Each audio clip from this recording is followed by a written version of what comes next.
ഒരു 4 ക്ലാസ്സുകളുടെ ഒരു സീരീസാണ് ഈ വിഷയവുമായിട്ട് ബന്ധപ്പെട്ട്. മതബോധനം അതിനെ വിളിക്കുന്നത് 4 ലാസ്റ്റ് തിങ്സ് എന്നാണ്. അതുകൊണ്ടാണ് 4 അന്ത്യകാര്യങ്ങൾ എന്ന് പറയുന്നത്.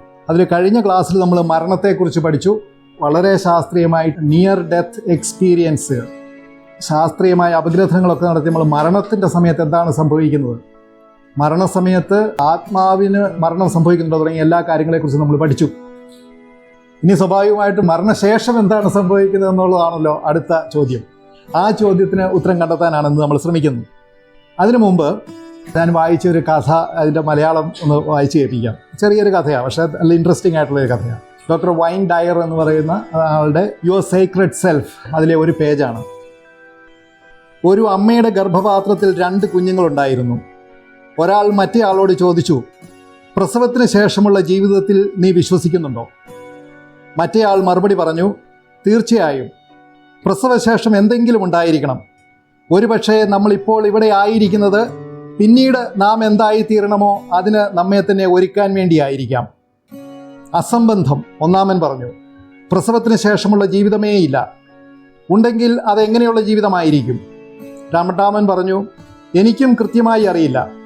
ഒരു പക്ഷേ ഇവിടെയുള്ളതിനേക്കാൾ കൂടുതൽ വെളിച്ചം അവിടെ ഉണ്ടാകാം.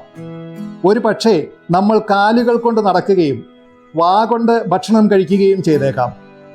ഒരു പക്ഷേ നമുക്കിപ്പോൾ മനസ്സിലാക്കാൻ കഴിയാത്ത മറ്റ് ഇന്ദ്രിയങ്ങളോ ആസ്വാദനക്ഷമതയോ നമുക്കുണ്ടായേക്കാം. ഒന്നാമൻ മറുപടി പറഞ്ഞു, അത് അസംബന്ധമാണ്. കാലുകൾ കൊണ്ട് നടക്കുക എന്നത് അസാധ്യമാണ്. വാ കൊണ്ട് ഭക്ഷണം കഴിക്കുമെന്നോ? വിഡ്ഢിത്തം പറയാതെ സഹോദര. പൊക്കിൾക്കൊടിയാണ് നമുക്ക് ആവശ്യമായ പോഷകങ്ങളെല്ലാം നൽകുന്നത്. പക്ഷേ പൊക്കിൾക്കൊടി വളരെ നീളം കുറഞ്ഞതാണ്. അതിൽ ബന്ധിക്കപ്പെട്ടിരിക്കുന്ന നമുക്ക് എങ്ങനെ നടക്കാനാവും? പ്രസവത്തിന് ശേഷമുള്ള ജീവിതം യുക്തിസഹമായി സാധ്യമല്ല. രണ്ടാമൻ മറുപടി പറഞ്ഞു, അതൊക്കെ ശരി തന്നെ. എങ്കിലും എന്തോ ഉണ്ടെന്ന് ഞാൻ കരുതുന്നു. ഒരുപക്ഷെ അത് ഇവിടെയുള്ളതിൽ നിന്ന് വ്യത്യസ്തമായിരിക്കാം. ഒരുപക്ഷെ നമുക്ക് പൊക്കിൾക്കൊടി എന്ന ഈ ഭൗതിക ബന്ധന ചരട് ഇനി ആവശ്യമില്ലായിരിക്കാം. ആദ്യത്തെയാൾ തറപ്പിച്ചു പറഞ്ഞു, അസംബന്ധം. മാത്രമല്ല, പ്രസവാനന്തര ജീവിതമുണ്ടെങ്കിൽ എന്തുകൊണ്ടാണ് ഇതുവരെ ആരും അവിടെ നിന്ന് തിരിച്ചു വരാത്തത്? പ്രസവം നമ്മുടെ ജീവിതത്തിൻ്റെ അന്ത്യമാണ്. പ്രസവാനന്തരം ഇരുട്ടും നിശബ്ദതയും മറവിയും മാത്രമേയുള്ളൂ. അത് നമ്മെ എവിടേക്കും കൊണ്ടുപോകുന്നില്ല. അതെനിക്കറിയില്ല, രണ്ടാമൻ പറഞ്ഞു. പക്ഷേ തീർച്ചയായും നമ്മൾ അമ്മയെ കാണും. അവൾ നമ്മളെ പരിപാലിക്കും. ഒന്നാമൻ മറുപടി പറഞ്ഞു, അമ്മയോ? നിങ്ങൾ യഥാർത്ഥത്തിൽ അമ്മയിൽ വിശ്വസിക്കുന്നുണ്ടോ? അമ്മ എന്ന സങ്കല്പം തന്നെ പരിഹാസ്യമാണ്. അമ്മയുണ്ടെങ്കിൽ ഇപ്പോൾ അവൾ എവിടെയാണ്? എന്തുകൊണ്ട് നാം അവളെ കാണുന്നില്ല? രണ്ടാമൻ പറഞ്ഞു, അവൾ നമ്മുടെ ചുറ്റുമുണ്ട്. നമ്മൾ അവളാൽ ചുറ്റപ്പെട്ടിരിക്കുന്നു. നമ്മൾ അവളുടേതാണ്. നമ്മൾ അവളിലാണ് ജീവിക്കുന്നത്. അവളില്ലാതെ നമ്മുടെ ലോകമുണ്ടാകില്ല, നിലനിൽക്കുകയുമില്ല. ഒന്നാമൻ പറഞ്ഞു, പക്ഷേ ഞാൻ അവളെ കാണുന്നില്ല, അതിനാൽ അവൾ ഉണ്ടായിരിക്കുക സാധ്യമല്ല എന്ന എൻ്റെ വാദമാണ് യുക്തിസഹം. രണ്ടാമൻ മറുപടി പറഞ്ഞു, ചില നേരങ്ങളിൽ നാം നിശബ്ദതയിലായിരിക്കുമ്പോൾ, നമ്മൾ ശ്രദ്ധാപൂർവം ശ്രമിക്കുമ്പോൾ നമുക്ക് അവളുടെ സാന്നിധ്യം അനുഭവിച്ചറിയാൻ കഴിയും. ഇങ്ങ് താഴെ നമ്മെ വിളിക്കുന്ന അവളുടെ സ്നേഹസ്വരം നമുക്ക് കേൾക്കാൻ കഴിയും. ഈ കഥയുടെ അർത്ഥം മനസ്സിലായല്ലോ. മരണശേഷം മറ്റൊന്നും അവശേഷിക്കുന്നില്ല എന്ന് പറയുന്ന യുക്തിവാദത്തിൻ്റെ ഭൗതികവാദത്തിന് എനിക്ക് കേട്ടതിൽ ഏറ്റവും മനോഹരമായി തോന്നിയ മറുപടിയാണിത്. ഭൗതികവാദത്തെക്കുറിച്ച് കുറച്ചുകൂടി കഴിഞ്ഞ് ഞാൻ ഒന്ന് വിശദീകരിക്കാം. ഭൗതികവാദത്തിൻ്റെ വിവിധ വശങ്ങളെക്കുറിച്ച് നേരത്തെ കണ്ടതുപോലെ തന്നെ മരണത്തിന് ശേഷം എന്താണ് സംഭവിക്കുന്നത് എന്നുള്ളതിൻ്റെ സൂചനകളൊക്കെ നമ്മൾ കഴിഞ്ഞ ക്ലാസ്സിൽ കണ്ടത് ഓർമ്മയുണ്ടല്ലോ. മരണത്തെക്കുറിച്ചുള്ള ആ ശാസ്ത്രീയ പഠനങ്ങൾ അങ്ങനെ തന്നെ നമ്മൾ നടത്തിയതിൻ്റെ ഉദ്ദേശം എന്തെന്ന് വെച്ചാൽ, ഊഹാപോഹങ്ങളിൽ അടിസ്ഥിതമായിട്ടുള്ള ചിന്തകളും പഠനങ്ങളും നമ്മൾ ഒത്തിരി കേട്ടിട്ടുണ്ട്. പക്ഷേ ശാസ്ത്രീയ അടിത്തറയിലുള്ള പഠനങ്ങൾ ഒരു പക്ഷേ നമ്മുടേതായ വേദികളിൽ അധികം കേൾക്കാറില്ല. അതുകൊണ്ടാണ് ആ രീതിയിൽ നമ്മളത് പ്രസൻറ്റ് ചെയ്തത്. മരണം എന്ന് പറഞ്ഞാൽ ഇതുവരെ ജീവിച്ചു മരിച്ച സകലരും, ഞാനും നിങ്ങളും, രാജാക്കന്മാരും പ്രഭുക്കന്മാരും പ്രസിഡന്റുമാരും പ്രധാനമന്ത്രിമാരും എല്ലാവരും അഭിമുഖീകരിക്കേണ്ട ഒരു യാഥാർത്ഥ്യമാണല്ലോ. മരണം കഴിഞ്ഞാൽ രണ്ടാമത്തെ കുഞ്ഞ് പറഞ്ഞതുപോലെ ഒരു സ്ഥലത്ത് നിന്ന് മറ്റൊരു സ്ഥലത്തേക്ക് ചിന്തിക്കാനാവാത്ത തലങ്ങളുള്ള മറ്റൊരു സ്ഥലത്തേക്ക് കടന്നു പോവുക എന്നുള്ളതിന് തെളിവുകളില്ലെങ്കിലും വിശ്വസിക്കാൻ സാധിക്കുന്നതിനാവശ്യമായിട്ടുള്ള അടിസ്ഥാന തത്വങ്ങൾ നമുക്ക് വിശ്വാസത്തിലൂടെ ലഭിച്ചിട്ടുണ്ട്. അതിനെയാണ് നമ്മളിപ്പോൾ കാണാൻ ശ്രമിക്കുന്നത്. അത് ഞാൻ പറഞ്ഞു വരുന്നത് ഇതൊരു ഭാവനാ സൃഷ്ടിയല്ല, നമ്മുടെ വിശ്വാസത്തിന്റെ മർമ്മം തന്നെയാണ് മരണത്തിന് ശേഷമുള്ള അവസ്ഥയെക്കുറിച്ചുള്ള സഭയുടെ കാഴ്ചപ്പാടുകൾ എന്ന് പറയാൻ വേണ്ടി. അത് ദൈവിക വെളിപ്പെടുത്തലാണ്. എന്തുകൊണ്ട് നമ്മൾ ദൈവിക വെളിപ്പെടുത്തലാണെന്ന് പറയുക? വിധിയെക്കുറിച്ചാണ് കേട്ടോ നമ്മളിപ്പോൾ പറഞ്ഞുകൊണ്ടിരിക്കുന്നത്. എല്ലാ രഹസ്യങ്ങളും വെളിപ്പെടുത്തപ്പെടുമെന്ന് പറഞ്ഞത് കർത്താവ് തന്നെയാണ്. ലൂക്കായുടെ സുവിശേഷം 12:2-3 മറഞ്ഞിരിക്കുന്നതൊന്നും വെളിച്ചത്ത് വരാതിരിക്കുകയില്ല, നിഗൂഢമായിരിക്കുന്നതൊന്നും അറിയപ്പെടാതിരിക്കുകയില്ല. ഇത് പറഞ്ഞിരിക്കുന്നത് വിധിയെക്കുറിച്ച് തന്നെയാണ്. മത്തായിയുടെ സുവിശേഷം 25:31-46 പിന്നീട് നമ്മൾ കുറച്ച് വിശദമായിട്ട് ഈ ഭാഗം കാണുന്നുണ്ട്. അതുകൊണ്ട് ഞാൻ അതിനെക്കുറിച്ച് സൂചിപ്പിച്ച് കടന്നു പോവുകയാണ്. ഇവിടെ പറയുന്നത് ആ കോലാടുകളുടെയും ചെമ്മരിയാടുകളുടെയും ഉപമയുടെ ഭാഗമായത്. അത് നമുക്കറിയാം, വിധിയെക്കുറിച്ചാണ് പറയുന്നത് നമുക്കറിയാം. അവിടെ നമ്മൾ ശ്രദ്ധിക്കേണ്ട ഒരു കാര്യമുണ്ട്. ഈശോ മുമ്പ് ഒരിക്കൽ പറഞ്ഞതുപോലെ അറകളിൽ പറഞ്ഞപ്പെട്ട സംഗതികളെല്ലാം പുരമുകളിൽ നിന്ന് പ്രഘോഷിക്കപ്പെടുന്ന ഒരു സമയം വരും. ആരും അറിഞ്ഞിട്ടില്ലാത്ത രഹസ്യങ്ങളെല്ലാം എല്ലാവരും അറിയുന്ന പരസ്യമായി തീരുന്ന ഒരു സമയം വരും. ആ വിധിയെക്കുറിച്ചും നമ്മളിന്ന് കാണും. വിധിയുടെ വിവിധ വശങ്ങളെക്കുറിച്ച് നമ്മൾ കാണും. ഇത് മാത്രമല്ല, ഈ വിധിയുടെ സമയത്തുണ്ടല്ലോ നിഷേധിക്കപ്പെട്ട നീതികളെല്ലാം നിവർത്തിക്കപ്പെടും. അതൊരു വലിയ സത്യമാണ്. അത് നമ്മൾ വിശദമായിട്ട് കാണും. പലപ്പോഴും നമ്മളുടെ മനസ്സിൽ വന്നതും പലപ്പോഴും ഉറക്കെ ചോദിച്ചിട്ടുള്ളതുമായ പല കരുണയുടെയും കാരണങ്ങൾ നിഗൂഢമായിരിക്കുന്ന എന്തുകൊണ്ട് ചില കൊടിയ പാപികൾക്കെല്ലാം നന്മയുണ്ടാകുന്നു എന്നുള്ള ആ ചോദ്യത്തിന്റെ ഉത്തരമായ നിഗൂഢമായ ആ കരുണയുടെ കാരണങ്ങൾ വെളിപ്പെടുത്തപ്പെടും. ഇങ്ങനെയൊക്കെയുള്ള ഒരു വലിയ മഹാനിമിഷമാണ്. ലോകം മുഴുവൻ ഞെട്ടിപ്പോകുന്ന, മനുഷ്യ മനസാക്ഷി വെറുങ്ങലിച്ചു നിൽക്കുന്ന ഒരു മഹാനിമിഷം തന്നെയായിരിക്കും ഈ അന്ത്യവിധി എന്ന് പറയുന്നത്. അന്ത്യവിധിയെക്കുറിച്ച് നമുക്ക് വലിയ സംശയങ്ങളൊന്നുമില്ല. സത്യത്തിൽ നമുക്ക് സംശയമുള്ള വേറൊരു വിധിയുണ്ട്, അതിനെക്കുറിച്ച് നമ്മൾ കാണുന്നത്. അന്ത്യവിധി നിങ്ങൾക്കറിയാം, ഈ ചിത്രം നമുക്ക് ഉത്തരം കിട്ടേണ്ട ചില ചോദ്യങ്ങളും അവയുടെ ഉത്തരങ്ങളും നമുക്ക് സത്യത്തിൽ ഈ ചിത്രം പഠിച്ചാൽ മനസ്സിലാവും. ഒരു 2-3 ചോദ്യങ്ങൾ ഇതാ. ഒന്ന്, എപ്രകാരമുള്ളതായിരിക്കും ആ ദിവസം എന്നുള്ളത് ആ ചിത്രത്തിലേക്ക് നോക്കിക്കഴിയുമ്പോൾ നമ്മുടെ മനസ്സിന്റെ അടിയിൽ നിന്നും ഒരു അന്താളിപ്പായിട്ട് ഇങ്ങനെ കടന്നു വരും. ആ ചോദ്യത്തിന് ഉത്തരം കിട്ടും അവിടെ. അത് മാത്രവുമല്ല, അന്ന് ആരൊക്കെയാണ് നീതീകരിക്കപ്പെടുക എന്ന് പറയുന്നത്. ഇതിനെക്കുറിച്ച് വലിയൊരു തമാശ ഉണ്ട്. മൈക്കലാഞ്ചലോ ഈ ചിത്രം വരച്ചല്ലോ, നമുക്കറിയാലോ. എല്ലാ കാലത്തും അത്ര ഗുണമില്ലാത്ത കർദിനാളന്മാരൊക്കെ ഉണ്ടല്ലോ. അപ്പോൾ മൈക്കലാഞ്ചലോയെ പീഡിപ്പിച്ചിട്ടുള്ളൊരു കർദിനാൾ ഉണ്ടായിരുന്നു. അപ്പോൾ മൈക്കലാഞ്ചലോ എന്താ വെച്ച് കഴിഞ്ഞാൽ സ്വർഗത്തിന്റെയും ശുദ്ധീകരണ സ്ഥലത്തിന്റെയും നരകത്തിന്റെയും പടമൊക്കെ ആണല്ലോ ഈ വരച്ചു വെച്ചിരിക്കുന്നത്. അതിൽ ഈ മൈക്കലാഞ്ചലോയെ പീഡിപ്പിച്ച കർദിനാളിന്റെ മുഖമുള്ള ഒരു കർദിനാളിനെ ഈ നരകത്തിൽ വരച്ചു വെച്ചു.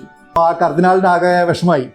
കർദിനാൾ മാർപ്പാപ്പയുടെ എന്ന് പറഞ്ഞ് ഭയങ്കര തോന്നിയവസ്ഥ കാണിച്ച്, കണ്ടോ എന്നെ നരകത്തിലാണ് വരച്ചു വെച്ചിരിക്കുന്നത് എന്ന് പറഞ്ഞു. മാർപ്പാപ്പ നല്ല ബുദ്ധിയുള്ള മാർപ്പാപ്പയായിരുന്നു. മാർപ്പാപ്പ പറഞ്ഞു, നരകത്തിലായി പോയതുകൊണ്ട് എനിക്ക് ഒന്നും ചെയ്യാൻ പറ്റില്ല. ശുദ്ധീകരണ സ്ഥലത്തിലായിരുന്നെങ്കിൽ എനിക്ക് അബ്സല്യൂഷൻ തന്ന് നേരിട്ട് കയറ്റിവിടാൻ പറ്റുമായിരുന്നു. നരകത്തിലായതുകൊണ്ട് എനിക്കിപ്പോൾ ഒന്നും ചെയ്യാൻ പറ്റില്ല. അങ്ങനത്തെ ഞാൻ പറഞ്ഞു വന്നത് എന്താ വെച്ചാൽ, മൈക്കലാഞ്ചലോ ഇങ്ങനെ ഒരു തമാശയാണ് കാണിച്ചതെങ്കിലും നമ്മൾ പ്രതീക്ഷിക്കാത്ത പല ആൾക്കാരെയും താഴെ കാണും, നമ്മൾ തീരെ പ്രതീക്ഷിക്കാത്ത പല ആൾക്കാരെയും മേലെ കാണും. അത് മാത്രവുമല്ല, ഈ ചിത്രത്തിൽ തന്നെ നമ്മൾ കാണുന്നുണ്ട് ഈ ലോകത്തിന് എന്ത് സംഭവിക്കും. ആ ചിത്രത്തിൽ നോക്കിക്കഴിയുമ്പോൾ നമ്മുടെ മുന്നിലേക്ക് വരേണ്ട പ്രധാനപ്പെട്ട ചോദ്യം ആ ദിവസത്തെ പ്രതി നാം ഇന്ന് എങ്ങനെ ജീവിക്കണം എന്നുള്ളതാണ്. അതിൻ്റെ ഉത്തരം കാണാൻ വേണ്ടിയാണ് നമ്മൾ ഇന്നത്തെ ഈ സെഷൻ എടുക്കുന്നത്. ഒഴിവാക്കാൻ പറ്റാത്തൊരു സമയവും നിമിഷവുമാണത്. പക്ഷേ അതിനെപ്രതി നമ്മൾ ഇന്ന് എന്ത് ചെയ്യണം? വിശുദ്ധ ആഗസ്തീനോസ് വിധി ദിവസത്തെക്കുറിച്ച് പറഞ്ഞ ഒരു വാചകമുണ്ട്, 2 വാചകങ്ങൾ. ഓരോ വ്യക്തിയും ഏറ്റവും തീവ്രമായി എന്താണ് ആഗ്രഹിച്ചത് എന്നും ഏറ്റവും തീവ്രമായി വെറുത്തത് എന്തൊക്കെയായിരുന്നു എന്നും തിരിച്ചറിയുന്ന ദിവസവും മണിക്കൂറുമാണത്. ഭയങ്കര സ്നേഹമൊക്കെ കാണിച്ചിട്ടുള്ള ആൾക്കാരുടെ അത്ര വലിയ സ്നേഹമൊന്നും ഇല്ലായിരുന്നു എന്നും, സ്നേഹമൊന്നും ഉണ്ടായിരുന്നില്ല എന്ന് കരുതിയിരുന്ന വസ്തുക്കളോട് വലിയ സ്നേഹമായിരുന്നു എന്നും അവർ മാത്രമല്ല ലോകം മുഴുവൻ തിരിച്ചറിയാൻ പോകുന്ന ഒരു നിമിഷം. അതൊന്ന് ആലോചിച്ച് നോക്കി. അടുത്ത വാചകം അഗസ്റ്റിന്റെ, നാമൊക്കെ നമ്മുടെ ജീവിതത്തിൽ എത്ര ആജ്ഞരായിട്ടാണ് ജീവിച്ചിരുന്നത് എന്ന് നാം തിരിച്ചറിയുന്ന നിമിഷങ്ങളുമായിരിക്കും അത്. ഒത്തിരി കാര്യങ്ങൾ അറിയാമെന്നൊക്കെ കരുതിയിരിക്കുന്ന നമ്മളുണ്ടല്ലോ, സത്യത്തിൽ ജീവിതത്തിൽ എത്ര വലിയ വിഡ്ഢികളായിരുന്നു എന്ന് നമ്മൾ തന്നെ തിരിച്ചറിയുന്ന നിമിഷങ്ങളാണ്. വില കൊടുക്കേണ്ടിയിരുന്നവയ്ക്ക് വില കൊടുക്കാതിരുന്നത്, നിസാരങ്ങളെന്ന് കരുതിയിരുന്നവ അമൂല്യമെന്ന് തിരിച്ചറിയുന്ന നിമിഷങ്ങൾ. അന്ത്യവിധി എന്ന് പറയുന്ന ഇതാണ്. ഇനി നമുക്ക് എസ്കറ്റോളജി എന്ന ഈ വാക്കിന്റെ അർത്ഥം നമ്മൾ ഡിസ്കസ് ചെയ്തിട്ടുള്ളതാണ്. 4 അന്ത്യകാര്യങ്ങളെക്കുറിച്ച് പഠിക്കുന്ന ദൈവശാസ്ത്ര ശാഖയ്ക്ക് പറയുന്നതാണ് എസ്കറ്റോളജി എന്ന് പറയുന്നത്. യുഗാന്ത്യ ശാസ്ത്രം എന്ന് പറയാം. എസ്കറ്റോൺ എന്ന് പറയുന്ന വാക്കിൽ നിന്നാണ് ഇത് വരുന്നത്. എസ്കറ്റോണിലെ എസ്കറ്റോസ് എന്ന് പറഞ്ഞാൽ അവസാനത്തേത്, അന്ത്യകാലത്തെ, ലാസ്റ്റ് എന്നൊക്കെയാണ് അർത്ഥം. ലോഗോസ് എന്ന് പറഞ്ഞാൽ നമുക്കറിയാം പഠനം എന്നാണ്. എസ്കറ്റോളജി എന്ന് പറഞ്ഞാൽ അതിൻ്റെ അർത്ഥം യുഗാന്ത്യ പഠനം, യുഗാന്ത്യ ശാസ്ത്രം എന്ന് പറയാം. അങ്ങനെയാണ്. ലോഗി എന്ന വാക്ക് ഏത് വാക്കിൻ്റെയും അവസാനം വന്ന അതിൻ്റെ അർത്ഥം സംബന്ധിച്ച ശാസ്ത്രം എന്നാണ്. ബയോലോഗി, ബയോ എന്ന് പറഞ്ഞാൽ ജീവൻ, ലോഗി എന്ന് പറഞ്ഞാൽ ശാസ്ത്രം, ജീവശാസ്ത്രം. നമ്മൾ നേരത്തെ ആ കഥയിൽ കണ്ടതുപോലെ നമ്മൾ മനസ്സിലാക്കേണ്ട ഒരു സംഭവം, ഈ മരണത്തോടെ ജീവിതം അവസാനിക്കുന്നില്ല. കഴിഞ്ഞ ക്ലാസ് നമ്മൾ അവസാനിപ്പിച്ചത് അത് പറഞ്ഞുകൊണ്ടാണ്. നമ്മൾ പറഞ്ഞല്ലോ ടൂം ഈസ് എ വൂം എന്ന് നമ്മൾ പറഞ്ഞു. കല്ലറ എന്ന് പറയുന്നത് ഒരു ഗർഭപാത്രമാണ്. കല്ലറ എന്ന് പറയുന്നത് അവസാനിക്കേണ്ടതല്ല. ആ ഒന്നാമത്തെ കുഞ്ഞിനോട് രണ്ടാമത്തെ കുഞ്ഞ് പറഞ്ഞതുപോലെ ഇതിന് ശേഷമുണ്ടൊരു ജീവിതം. നമ്മൾ അമ്മയെ കാണും എന്ന് പറയുന്നത് പോലെ നമ്മൾ ദൈവത്തെ കാണും എന്ന് പറയുന്ന തുടർച്ചയുടെ അഥവാ മറ്റൊരു ആരംഭത്തിന്റെ തുടക്കമാണ് മരണം എന്ന് പറയുന്നത്. അതുപോലെ നമ്മൾ മനസ്സിലാക്കേണ്ട വേറൊരു കാര്യമുണ്ട്. ഇത് വളരെ ഇമ്പോർട്ടൻ്റ് ആണ് ഇന്നത്തെ ക്ലാസ്സിൽ നമ്മുടെ ജീവിതകാലം മുഴുവൻ അറിഞ്ഞിരിക്കേണ്ടത്. അത് നമ്മുടെ എല്ലാ പ്രവൃത്തികൾക്കും, ഏതു പ്രവൃത്തിക്കും, നമ്മുടെ എല്ലാ പ്രവൃത്തികൾക്കും നിത്യകാലം നീണ്ടു നിൽക്കുന്ന സ്വാധീനമുണ്ട്. നമ്മൾ കരുതരുത് നമ്മുടെ പ്രവൃത്തികളുടെയൊക്കെ ഫലം ഇതാ ആ പ്രവൃത്തിയോടെ കഴിഞ്ഞുവെന്ന്. എത്ര ചെറിയ പ്രവൃത്തിയാണെങ്കിലും നിത്യകാലം നീണ്ടു നിൽക്കുന്ന ഫലമുണ്ട്. നിങ്ങളുടെ മരണത്തോടെ അവസാനിക്കുകയല്ല, നിത്യകാലം നീണ്ടു നിൽക്കും. ഞാനത് കൂടുതൽ വിശദീകരിക്കാറ്. പിന്നെ നേരത്തെ നമ്മൾ കണ്ടതുപോലെ നിഗൂഢമായിരിക്കുന്ന ദൈവത്തിൻ്റെ നീതിയും കരുണയും പൂർണ്ണമായും വെളിപ്പെടുത്തപ്പെടും. അത് എനിക്ക് മാത്രമല്ല, നമുക്ക് എല്ലാവർക്കും, ലോകത്തിന് മുഴുവൻ ഒരേ സമയം പരിപൂർണമായും മനസ്സിലാകുന്ന രീതിയിൽ വെളിപ്പെടുത്തപ്പെടും. അത് നമ്മൾ വിശദമായിട്ട് കാണാം. ഹെബ്രായ ലേഖനം 9:27 മനുഷ്യൻ ഒരു പ്രാവശ്യം മരിക്കണം, അതിനുശേഷം വിധി എന്ന് നിശ്ചയിക്കപ്പെട്ടിരിക്കുന്നു. നമ്മൾ വിധിയെക്കുറിച്ച് പഠിച്ചു തുടങ്ങിയിട്ടില്ല കേട്ടോ, ആമുഖമാണ് ഇത്. വിധി ഇപ്പോൾ കാണാൻ പോകുന്നേ ഉള്ളൂ. അതിനു മുമ്പ് ഞാൻ നേരത്തെ നിങ്ങൾ പറഞ്ഞിരുന്നല്ലോ അസ്തിത്വവാദത്തെക്കുറിച്ച് പറഞ്ഞിരുന്നല്ലോ. ഈ അസ്തിത്വവാദം എന്താണെന്ന് പെട്ടെന്ന് ഞാനൊന്ന് പറയാം. എക്സിസ്റ്റൻഷ്യലിസം എന്ന് പറയുന്നത് ഞാൻ മുമ്പ് നിങ്ങൾ പറഞ്ഞിട്ടുണ്ട്. ഞാൻ എൻ്റെ ജീവിതത്തിലെ വലിയ ഭാഗം ഈ അസ്തിത്വവാദത്തിലാണ് വിശ്വസിച്ചിരുന്നത്. അസ്തിത്വവാദം എന്ന് പറഞ്ഞു കഴിഞ്ഞാൽ അതിൻ്റെ അർത്ഥം സിമ്പിളായിട്ട് പറഞ്ഞാൽ ഇത്രയേ ഉള്ളൂ: മരണത്തിന് ശേഷം മറ്റൊന്നുമില്ല. ഒരു പഴുത്ത ഇല നിലത്ത് വീണ് അത് അഴുകി ഇല്ലാതെയായി പോയി പഞ്ചഭൂതങ്ങളിൽ അങ്ങനെ അലിഞ്ഞു ചേരുന്നത് പോലെയാണ് മനുഷ്യൻ്റെ അവസാനവും. മനുഷ്യൻ മരിച്ച് അവൻ്റെ ശരീരം ഈ പ്രകൃതിയിൽ വിലയം പ്രാപിക്കുന്നതോടുകൂടി അതുവരെ മനുഷ്യൻ എന്ന് നമ്മൾ പറഞ്ഞിരുന്ന ആ അസ്തിത്വം ഇല്ലാതെയായി. ഇനി മറ്റൊന്നും അവശേഷിക്കുന്നില്ല എന്ന് പറയുന്നതാണ്. വളരെ സിമ്പിളായിട്ട് പറഞ്ഞാൽ അസ്തിത്വവാദം എന്ന് പറയുന്നത് എക്സിസ്റ്റൻഷ്യലിസം എന്നാണ് ഇതിന് പറയുന്നത്. ഴാൻ പോൾ സാർത്ത്, അൽബേർ കമ്യു, ഫ്രീഡറിക് നീറ്റ്സെ എന്നൊക്കെ പറയുന്ന ആൾക്കാർ ഓരോരുത്തരെ കുറിച്ച് 3 മണിക്കൂറാണ് ഞാൻ ക്ലാസ് എടുത്തുകൊണ്ടിരുന്നത്. ഞാൻ ബുദ്ധിമോശത്തിന്റെ പുറകെ പോയെന്ന് മാത്രമല്ല, 100 കണക്കിന് യുവാക്കളെ ഈ തെറ്റായ വഴിയിൽ പറഞ്ഞു വിട്ടു എന്നുള്ളൊരു പാവഭാരം കൂടിയുണ്ട്. നമ്മൾ കരുതുന്ന പോലെയല്ല ഈ ചെറിയ കുട്ടികളുണ്ടല്ലോ, പ്രത്യേകിച്ച് ഇംപ്രഷനിസ്റ്റിക് ആയിട്ടുള്ള പ്രായത്തിൽ യൂണിവേഴ്സിറ്റികളിലും കോളേജുകളിലും ഒക്കെ ചെല്ലുന്ന പിള്ളേരെ കുറച്ച് പഠിപ്പിക്കാനും കഴിവുള്ള, അത്യാവശ്യം വിവരമുണ്ട് എന്ന് അവർ കരുതുന്ന അധ്യാപകർ പറയുന്നതിനെ അവർ ഭയങ്കരമായിട്ട് വിശ്വസിക്കും. മാതാപിതാക്കൾക്ക് ബുദ്ധിയില്ല എന്ന് പിള്ളേർ തിരിച്ചറിയുന്ന ഒരു സമയമാണ്. ഇൻവേർട്ടഡ് കോമേഴ്സിലിട്ടാണ് പറയുന്നത് തിരിച്ചറിയുന്ന ഒരു സമയമാണ് ഈ കോളേജ്, യൂണിവേഴ്സിറ്റി എന്ന് പറയുന്നത്. ഒരു ആവറേജ് കുടുംബങ്ങളിൽ സാധാരണ സംഭവിക്കുന്ന എന്താണെന്ന് വെച്ചാൽ, കുഞ്ഞുങ്ങൾ തീരെ കുഞ്ഞായിരിക്കുമ്പോൾ അവർക്ക് അപ്പനും അമ്മയും പറയുന്നത് മാത്രമാണ് അവരുടെ ലോകം. അവർക്ക് പൂർണ്ണ വിശ്വാസം അപ്പനെയും അമ്മയും. അവർ കുറച്ചുകൂടെ അങ്ങ് വളർന്നു കഴിയുമ്പോൾ അവർക്ക് തോന്നുകയാണ്, എൻ്റെ അപ്പനും അമ്മയ്ക്കും വലിയ വിവരമില്ല. ഇസ്ത്രീയിട്ട രീതിയിൽ സംസാരിക്കുന്ന, പുസ്തകമൊക്കെ വായിക്കുന്നുണ്ടെന്ന് നടിക്കപ്പെടുന്ന ചില ആൾക്കാർ പറയുന്ന കാര്യങ്ങൾക്കാണ് വിലയുള്ളത്. എൻ്റെ അപ്പനും അമ്മയ്ക്കും വിവരമില്ല എന്ന് കരുതുന്നു. യൂണിവേഴ്സിറ്റികളിൽ ഇങ്ങനെയുള്ള കുഞ്ഞുങ്ങളെ കൊത്തിപ്പറിക്കാൻ വേണ്ടി കഴുകൻ കണ്ണുകളുമായിട്ട് കാത്തിരിക്കുന്ന നിരീശ്വരവാദ പ്രസ്ഥാനത്തിന്റെ അധ്യാപകരുമുണ്ട്. എനിക്ക് നല്ല അനുഭവത്തിൽ നിന്നാണ് ഞാൻ പറയുന്നത്. എൻ്റെ അനുഭവത്തിൽ നിന്നും ഞാനായിട്ട് പകർന്നു കൊടുത്തിട്ടുള്ള അനുഭവത്തിൽ നിന്നും ഞാൻ പറയുന്നത്. മനസ്സിലാക്കേണ്ടത് എന്താണെന്ന് വെച്ച് കഴിഞ്ഞാൽ, കുഞ്ഞുങ്ങൾക്ക് പലപ്പോഴും ഈ അധ്യാപകർ പറയുന്നത് വേദവാക്യമാണ്. അതവരങ്ങ് സ്വീകരിക്കുക അവരുടെ ആത്മാവിലേക്ക്. മറ്റൊന്നും അവർ സ്വീകരിക്കുകയാണ്.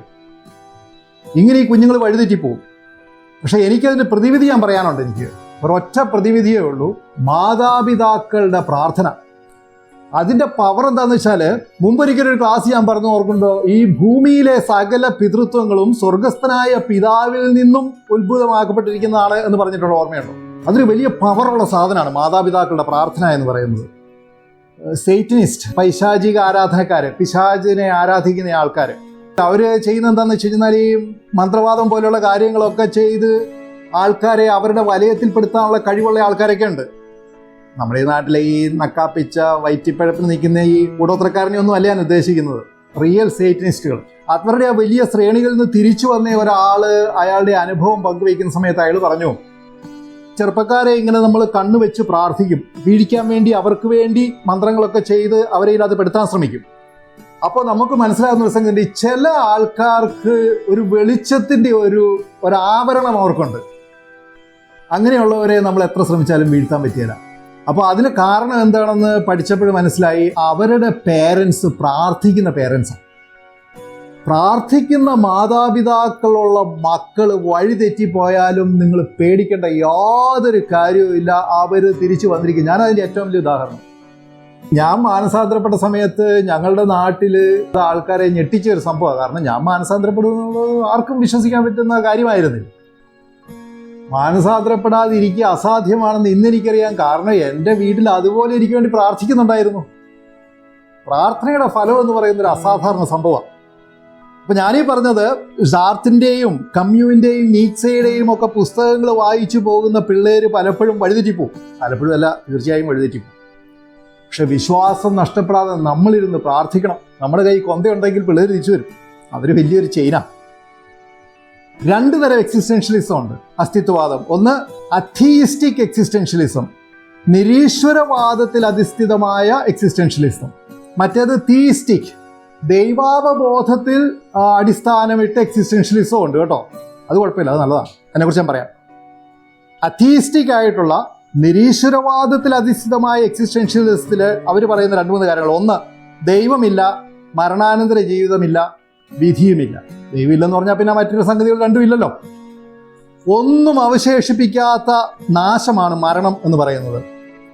അതുപോലെ മൊറാലിറ്റി, ധാർമ്മികത എന്ന് പറയുന്നത് വളരെ ആപേക്ഷിക, തോന്നുന്നത് പോലെ ആൾക്കാർക്ക് വിശദീകരിക്കാവുന്നതാണ് മൊറാലിറ്റി എന്ന് പറയുന്നത്. ഇതൊക്കെ നല്ല വിശദീകരിക്കേണ്ട സംഗതികളാണ്. നിങ്ങൾക്ക് ഇതിൻ്റെ ഒരു സൂചന നൽകിയാൻ പോവുകയാണ്. ഇതാണ് അത്തീയിസ്റ്റിക് എക്സിസ്റ്റൻഷ്യലിസം പറയുന്നത്. അതേസമയം തീയിസ്റ്റിക് എക്സിസ്റ്റൻഷ്യലിസം എന്ന് പറഞ്ഞാൽ നിങ്ങൾ കേട്ടിട്ടുണ്ടാവല്ലോ, Soren Kierkegaard, Gabriel Marcel, Paul Tillich, Karl Jaspers, ഇങ്ങനെയൊക്കെയുള്ള ദൈവത്തിൽ അധിഷ്ഠിതമായ, ദൈവവിശ്വാസത്തിൽ അധിഷ്ഠിതമായ അസ്തിത്വവാദത്തിലുള്ളവർ പറയുന്നത്, അവർ പറയുന്ന പ്രധാനപ്പെട്ട കാര്യങ്ങൾ ഇങ്ങനെയാണ്. ഈ ദൈവവിശ്വാസം എന്ന് പറയുന്നത് വളരെ അത്യന്താപേക്ഷിതമാണ്. ദൈവവിശ്വാസം ഇല്ലാത്തവന് അടിത്തറയില്ല. മനുഷ്യൻ്റെ ഒരു പൂർണ്ണതയ്ക്ക് വേണ്ടിയുള്ള ഒരു ദാഹം എല്ലാ കാലത്തും എല്ലാ മനുഷ്യരിലും ഉണ്ട്. ഭൂമിയിലുള്ള എല്ലാ മനുഷ്യരിലും ഉണ്ട്. നമുക്കിപ്പോൾ ഉള്ളത് പോരാ, കുറേ കൂടി എന്തൊക്കെയോ ആയിത്തീരാനുണ്ടെന്നുള്ള ഒരു ഉള്ളിൻ്റെ ഉള്ളിൽ നിന്ന് വരുന്ന ദാഹമുണ്ട്. അതിന് കാരണമുണ്ടല്ലോ, ദൈവാവബോധമാണ് അതിന് കാരണം. പിന്നെ അത് മാത്രമല്ല, ദൈവബോധമുണ്ടെങ്കിലേ ദൈവവും മനുഷ്യനും തമ്മിലുള്ള ഒരു വ്യക്തിബന്ധം അതുണ്ടാവുകയുള്ളൂ. ദൈവത്തിൽ എത്തിച്ചേരാതെ, ദൈവവുമായിട്ടൊരു വ്യക്തിബന്ധമില്ലാതെ ഒരു മനുഷ്യാത്മാവിനും അതിൻ്റെ ദാഹം ഇല്ലാതെയാവുകയില്ല. പിന്നെ അതുകൂടാതെ നമ്മൾ നേരത്തെ പറഞ്ഞല്ലോ, അത്തീയിസ്റ്റിക് എക്സിസ്റ്റൻഷ്യലിസ്റ്റുകൾക്ക് മൊറാലിറ്റി എന്ന് പറയുന്നത് ഇല്ല എന്ന് പറഞ്ഞല്ലോ. ധാർമ്മികത എന്ന് പറയുന്നത്, പാപബോധം എന്ന് പറയുന്നത് അത്യന്താപേക്ഷിതമാണ് ഒരു സമൂഹത്തിൻ്റെ നിലനിൽപ്പിന്. മൊറാലിറ്റി ഇല്ലെങ്കിൽ അതിന് അപചയം ഉണ്ടാകുമെന്ന് മാത്രമല്ല, പാപബോധവും, എന്നാൽ അതേസമയം പാപത്തിൽ നിന്നും രക്ഷപ്പെടാമെന്നുള്ള ആ പ്രത്യാശയും, ക്രിസ്തുവിൻ്റെ രക്തത്തിലുള്ള പ്രത്യാശയാണ് പറയുന്നത്, പ്രത്യാശയും ഇല്ലാത്ത സാഹചര്യത്തിൽ മനുഷ്യൻ കുറ്റബോധത്തിലേക്കും നിരാശയിലേക്കും നയിക്കപ്പെടുകയും അവസാനം നിത്യരക്ഷയിൽ നിന്ന് അകന്നു പോവുകയും ചെയ്യും. അപ്പം നമുക്കിത് കേട്ടത് മനസ്സിലായല്ലോ. തീയിസ്റ്റിക് ആയിട്ടുള്ള എക്സിസ്റ്റൻഷ്യലിസം എന്ന് പറയുന്നത് തെറ്റുള്ള സംഗതിയില്ല. നമ്മളൊക്കെ യഥാർത്ഥത്തിൽ അതാ വിശ്വസിക്കുന്നത്. നമ്മളൊക്കെ എക്സിസ്റ്റൻഷ്യലിസം വിശ്വസിക്കുന്ന ആൾക്കാരാണ്, പക്ഷേ തീയിസ്റ്റിക് ആണ് എന്ന് പറയുന്നത്. അപ്പോൾ നമ്മളിതിൻ്റെ ആമുഖം അങ്ങ് തീർക്കുകയാണ്. സഭയെ സംബന്ധിച്ചിടത്തോളം കത്തോലിക്ക ദൈവശാസ്ത്ര പ്രകാരം ഈ വിധി എന്ന് പറയുന്നത് ഒരു ഇമേജറി ഒന്നുമല്ല, ഒരു ഭാവനാരൂപകമൊന്നുമല്ല. അത് ഒരു സത്യമായ യാഥാർത്ഥ്യമാണ്. പലപ്പോഴും എനിക്ക് തോന്നിയിട്ടുണ്ട്, പല ആൾക്കാരോട് സംസാരിക്കുമ്പോൾ അവർക്ക് ഇപ്പോഴും അങ്ങനെ പൂർണ്ണ ബോധ്യമായിട്ടില്ല ഈ വിധി എന്ന് പറയുന്ന സാധനം സത്യത്തിലുണ്ടോ എന്നൊരു ഉറപ്പില്ലാത്തതുപോലെ. ഞാൻ ഉറപ്പിച്ചു പറയുന്നു, അങ്ങനെ ഒരു സാധനമുണ്ട്. സകല മനുഷ്യർക്കും വിധി ഉണ്ടാവും. ആ നിമിഷങ്ങളെ കടന്നല്ലാതെ കടന്നു പോവുക സാധ്യമല്ല. TCC കാറ്റക്കിസം പറയുന്നതാണ്, ഓരോ ആത്മാവിൻ്റെയും ജീവിതത്തിൽ അത് സുനിശ്ചിതമായും സംഭവിക്കും. ഇനി ആ ഭാഗത്തേക്ക് നമ്മൾ പോവുകയാണ്. 2 വിധികളുണ്ട്. അതിൽ ഒന്നാമത്തെ വിധി, ഈ 2 വിധികളുണ്ടെന്നുള്ള കാര്യത്തിലൊക്കെ ചില ആൾക്കാർക്ക് സംശയമുണ്ട്. അതുകൊണ്ട് ഞാനിങ്ങനെ നിങ്ങൾക്കൊക്കെ വളരെ കൃത്യമായിട്ടും ഇതൊക്കെ അറിയാമെങ്കിൽ ഞാൻ വീണ്ടും പറഞ്ഞു പോകുന്നത്. ഒന്നാമത്തേത് പർട്ടിക്കുലർ ജഡ്ജ്മെൻറ്റ്, ജുഡീസിയം പർട്ടിക്കുലാരിസ് എന്നൊക്കെ പറയുന്ന തനത് വിധി. എപ്പോഴാണ് ഈ തനത് വിധി സംഭവിക്കുന്നത്? മരണനിമിഷം തന്നെ. അതെ, മരണത്തിൻ്റെ അതേ സമയം, ഓരോ ആൾക്കാരുടെയും മരണത്തിൻ്റെ അതേ സമയമാണ് ഈ തനത് വിധി സംഭവിക്കുന്നത്. ഇതിൻ്റെ ഒരു പ്രത്യേകത, ഈ വിധി ഓരോ ആത്മാവിനും മാത്രമായിട്ടൊരു പ്രൈവറ്റ് ആയിട്ടുള്ളൊരു വിധിയാണ്. ആ ആത്മാവും ദൈവവും മാത്രമേ ഇതിനകത്ത് ഇൻവോൾവ് ആയിട്ടുള്ളൂ. അവർ രണ്ടും മാത്രമേ ഇതറിയുന്നുള്ളൂ. പിന്നെ എവിടെയാണ് ഈ വിധി നടക്കുന്നത്? രക്ഷ നമുക്ക് സംലഭ്യമാക്കി തന്നിരിക്കുന്നവരും അതേസമയം വിധികർത്താവുമായിരിക്കുന്ന യേശു ക്രിസ്തുവിന്റെ മുന്നിലാണ് ഈ വിധി സംഭവിക്കുന്നത്. ഇനി മറ്റൊരു കാര്യം, ചില ആൾക്കാർക്കെങ്കിലും സംശയമുള്ള ഒരു കാര്യം, ഈ വിധിയുടെ ഫലം എന്തായാലും അതിന് പിന്നെ മാറ്റമില്ല. നരകമാണെങ്കിൽ നരകം, അതിന് പിന്നെ മാറ്റമില്ല. സ്വർഗമാണെങ്കിൽ സ്വർഗം, അതിന് പിന്നെ മാറ്റമില്ല. എന്നാൽ ഇതുകൂടാതെ ഒരു അന്ത്യവിധി ഉണ്ട് താനും. അതെന്തിനു എന്നുള്ളതാണ് പലപ്പോഴും ഉള്ള സംശയം. ആ സംശയം നമുക്കിന്ന് തീർക്കണം. ഇത് മരണനിമിഷം തന്നെയാണെന്ന് പറഞ്ഞല്ലോ. അപ്പോൾ അതിനെക്കുറിച്ച് പറയുമ്പോൾ ഒരു കാര്യം പറയാതിരിക്കാൻ പറ്റിയല്ല. യോഹന്നാൻ 22 എന്ന് പറയുന്ന ഒരു മാർപ്പാപ്പ ഉണ്ടായിരുന്നു. 1316 മുതൽ 1334 വരെ സഭയെ ഭരിച്ചിരുന്ന മാർപ്പാപ്പയാണ് യോഹന്നാൻ 22. യോഹന്നാൻ 23 അല്ല കേട്ടോ, വിശുദ്ധനായ മാർപ്പാപ്പയാണ് 23. ഞാൻ പറഞ്ഞ 22 കുറിച്ചാണ്. കുറേ നൂറ്റാണ്ടുകൾക്ക് മുമ്പ് 14-ാം നൂറ്റാണ്ടിലുണ്ടായിരുന്ന യോഹന്നാൻ 22 എന്ന് പറയുന്ന മാർപ്പാപ്പ ഒരു അബദ്ധ പഠനം നടത്തി ഈ വിഷയത്തെ സംബന്ധിച്ച്. സ്ലംബർ ഓഫ് ദ സോൾസ് എന്നാണ് അതിന് പറയുക. ആത്മാക്കളുടെ നിദ്ര എന്ന് അതിനെക്കുറിച്ച് പറയുന്നു. അദ്ദേഹം പറഞ്ഞത് എങ്ങനെയാണെന്ന് വെച്ച് കഴിഞ്ഞാൽ, നമ്മളിപ്പോൾ കണ്ടല്ലോ, മരണം നടക്കുന്ന ആ നിമിഷം തന്നെ കർത്താവിന്റെ സന്നിധിയിലെത്തുന്നു, ആത്മാവ് വിധിക്കപ്പെടുന്നു, അതിന് സ്വർഗമോ നരകമോ ലഭിക്കുന്നു. പരിപൂർണ വിശുദ്ധിയിലാണ് ആത്മാവ് എങ്കിൽ ആ നിമിഷം തന്നെ സ്വർഗത്തിലേക്ക് പോകുന്നു. കൃപാവരത്തിന്റെ അവസ്ഥയിലല്ല എങ്കിൽ, അതായത് മാരകപാപം ചെയ്ത അവസ്ഥയിലാണ് എങ്കിൽ നരകത്തിൽ പോകുന്നു. മാരകപാപമില്ല, എന്നാൽ സ്വർഗത്തിൽ പോകാൻ മാത്രം പരമപരിശുദ്ധമല്ല ജീവിതം എങ്കിൽ വിശുദ്ധീകരിക്കപ്പെടേണ്ടതിനായിട്ട് പർഗേറ്ററി എന്ന് പറയുന്ന ശുദ്ധീകരണ സ്ഥലത്തേക്ക് പോകുന്നു. ഇതാണ് തനത് വിധിയുടെ ആകെപ്പാടെയുള്ള ഒരു ചിത്രം. അപ്പോൾ ഈ ആത്മാവിന് എന്താണ് മരണം കഴിയുന്ന ആ നിമിഷം തന്നെ സംഭവിക്കുന്നത്? ഒന്നുകിൽ സ്വർഗത്തിൽ പോയി, അല്ലെങ്കിൽ നരകത്തിൽ പോയി, അല്ലെങ്കിൽ ശുദ്ധീകരണ സ്ഥലത്തിലായിരിക്കും. ഈ മൂന്നിൽ ഏതെങ്കിലും ഒരു സ്ഥലത്തായിരിക്കും. അല്ലാതെ നിങ്ങളുടെ വീടിന്റെ അടുക്കളയിൽ ഉണ്ടാകുകയില്ല, മറ്റേ ഷോക്കോട്ടയിലും ഉണ്ടാകുകയില്ല, പേടിക്കേണ്ട കാര്യമില്ല. പക്ഷെ ജോൺ 22 പറഞ്ഞു, സ്ലംബർ ഓഫ് ദ സോൾസ് എന്ന് പറയുന്ന ഒരു അവസ്ഥയിലൂടെ ആത്മാവ് കടന്നു. അതായത് മരിക്കുന്ന ആ നിമിഷം ഉണ്ടല്ലോ, അന്നേരം അതിന്റെ വിധിയൊന്നുമില്ല. യുഗാന്ത്യത്തിൽ അന്ത്യവിധി എന്ന് പറയുന്ന ആ സംഭവം ഉണ്ടല്ലോ, ക്രിസ്തുവിന്റെ 2ാം വരവോടി ചേർന്ന്, അതുവരെ ഈ ആത്മാവ് ഒരു പ്രത്യേകതരം മരിച്ച അവസ്ഥയിലായിരിക്കും. അതാണ് സ്ലംബർ എന്ന് പറയുന്നത്. നിദ്ര എന്നുള്ളത് ഇവിടെ മരണം എന്നുള്ള അർത്ഥത്തിലാണ്. ഇത് പറഞ്ഞതാരാ? മാർപ്പാപ്പ. സത്യത്തിൽ ഇത് വായിച്ചപ്പോൾ എനിക്കൊരു ആശ്വാസം ഉണ്ടായത്. കാരണം വെച്ചാൽ ഈ മാർപ്പാപ്പന്മാർ വിവരക്കേട് പറയുന്നത് ഒരു ആനുകാലിക പ്രതിഭാസമല്ല, പണ്ടും ഉണ്ടായിരുന്നു എന്ന് നമുക്ക് മനസ്സിലാക്കാൻ സാധിക്കുന്നു. ഏതായാലും അന്നത്തെ കാലത്തെ കർദിനാളന്മാർ നല്ല നട്ടലുള്ള കർദിനാളന്മാരായിരുന്നു. അവർ പറഞ്ഞു അതൊക്കെ അവിടെ വെച്ചാൽ മതി. സഭയുടെ ഇത്രയും കാലത്തെ പഠനമുണ്ട്. യേശു ക്രിസ്തു പഠിപ്പിച്ചത് അപ്പസ്തോലന്മാർ പഠിപ്പിച്ചത്, പൗലോസ്ലീഹായെ പോലെയുള്ള അപ്പസ്തോലനും ദൈവശാസ്ത്രജ്ഞന്മാരുമായിട്ടുള്ള ആൾക്കാർ പഠിപ്പിച്ചത്, സഭാപിതാക്കന്മാരും സ്കോളാസ്റ്റിക്കുകളും ഇതുവരെ പഠിപ്പിച്ചതിന് വിരുദ്ധമായിട്ടുള്ള ഒരു കാര്യം ഏത് മാർപ്പാപ്പ പറഞ്ഞാലും അത് ശരിയല്ല എന്ന് അന്നത്തെ കർദിനാളന്മാർ പറഞ്ഞു. കുറച്ചു നേരമൊക്കെ മാർപ്പാപ്പ ബലം പിടിച്ചു നോക്കി. കഴിഞ്ഞപ്പോൾ ആ പറഞ്ഞ കാര്യങ്ങളൊക്കെ അദ്ദേഹം തിരിച്ചെടുത്തു. പിന്നെ വേറൊരു കാര്യമുണ്ട് കേട്ടോ, ഇതിനകത്ത് ഡോഗ്മാറ്റിക് ആയിട്ടുള്ള വിശ്വാസ സത്യമായിട്ട് ഈ കാര്യങ്ങളൊന്നും അദ്ദേഹം പറഞ്ഞില്ല. അദ്ദേഹം പറഞ്ഞത്, ഞാനൊരു പ്രൈവറ്റ് തിയോളജിയൻ എന്നുള്ള എൻ്റെ ഒരു നിലയിലാണ് ഞാൻ ഈ കാര്യം പറയുന്നത്, അല്ലാതെ മാർപ്പാപ്പ എന്നുള്ള നിലയില്ല. നിങ്ങൾക്കറിയാമല്ലോ, എക്സ് കത്തീദ്ര മാർപ്പാപ്പ പറയുന്ന കാര്യങ്ങളെല്ലാം നമ്മൾ ഇതിനെക്കുറിച്ച് ഞാൻ പിന്നീട് ഒരു ക്ലാസ് എടുക്കാം. കാരണം അത് നമ്മൾ മനസ്സിലാക്കിയിരിക്കേണ്ട കുറേ കാര്യങ്ങളുണ്ട്. മാർപ്പാപ്പ പറയുന്ന കാര്യങ്ങൾ നമ്മൾ അനുസരിക്കാൻ ബാധ്യസ്ഥതയുള്ളത് ചില കണ്ടീഷൻസ് ഉണ്ട്. 3 കണ്ടീഷൻസ് ഫുൾഫിൽ ചെയ്ത് കഴിയുമ്പോഴാണ്.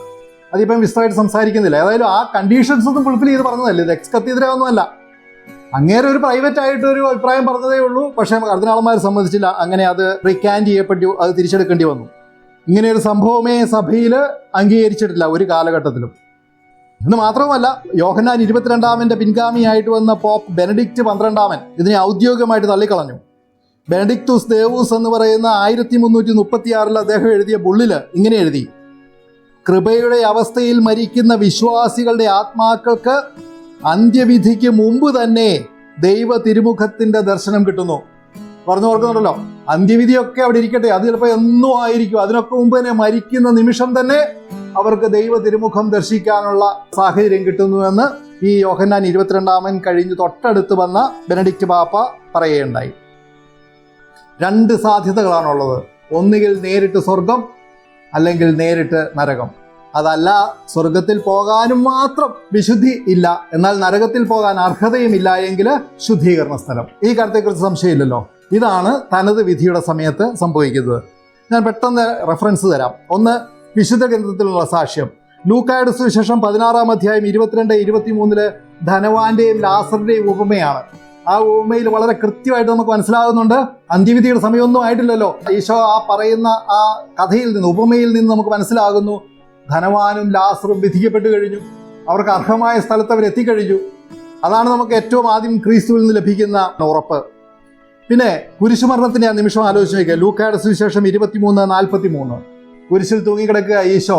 സ്വർഗത്തിന്റെ അവകാശം ചോദിക്കുന്ന കള്ളനോട് ഈശോ പറഞ്ഞത് എന്താ? നീ ഇന്ന് എന്നോട് കൂടെ പർദീസായിലായിരിക്കും.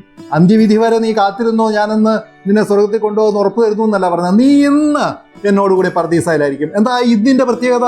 ഇന്ന് അവർ രണ്ടുപേരും മരിക്കാൻ പോകുന്നത്.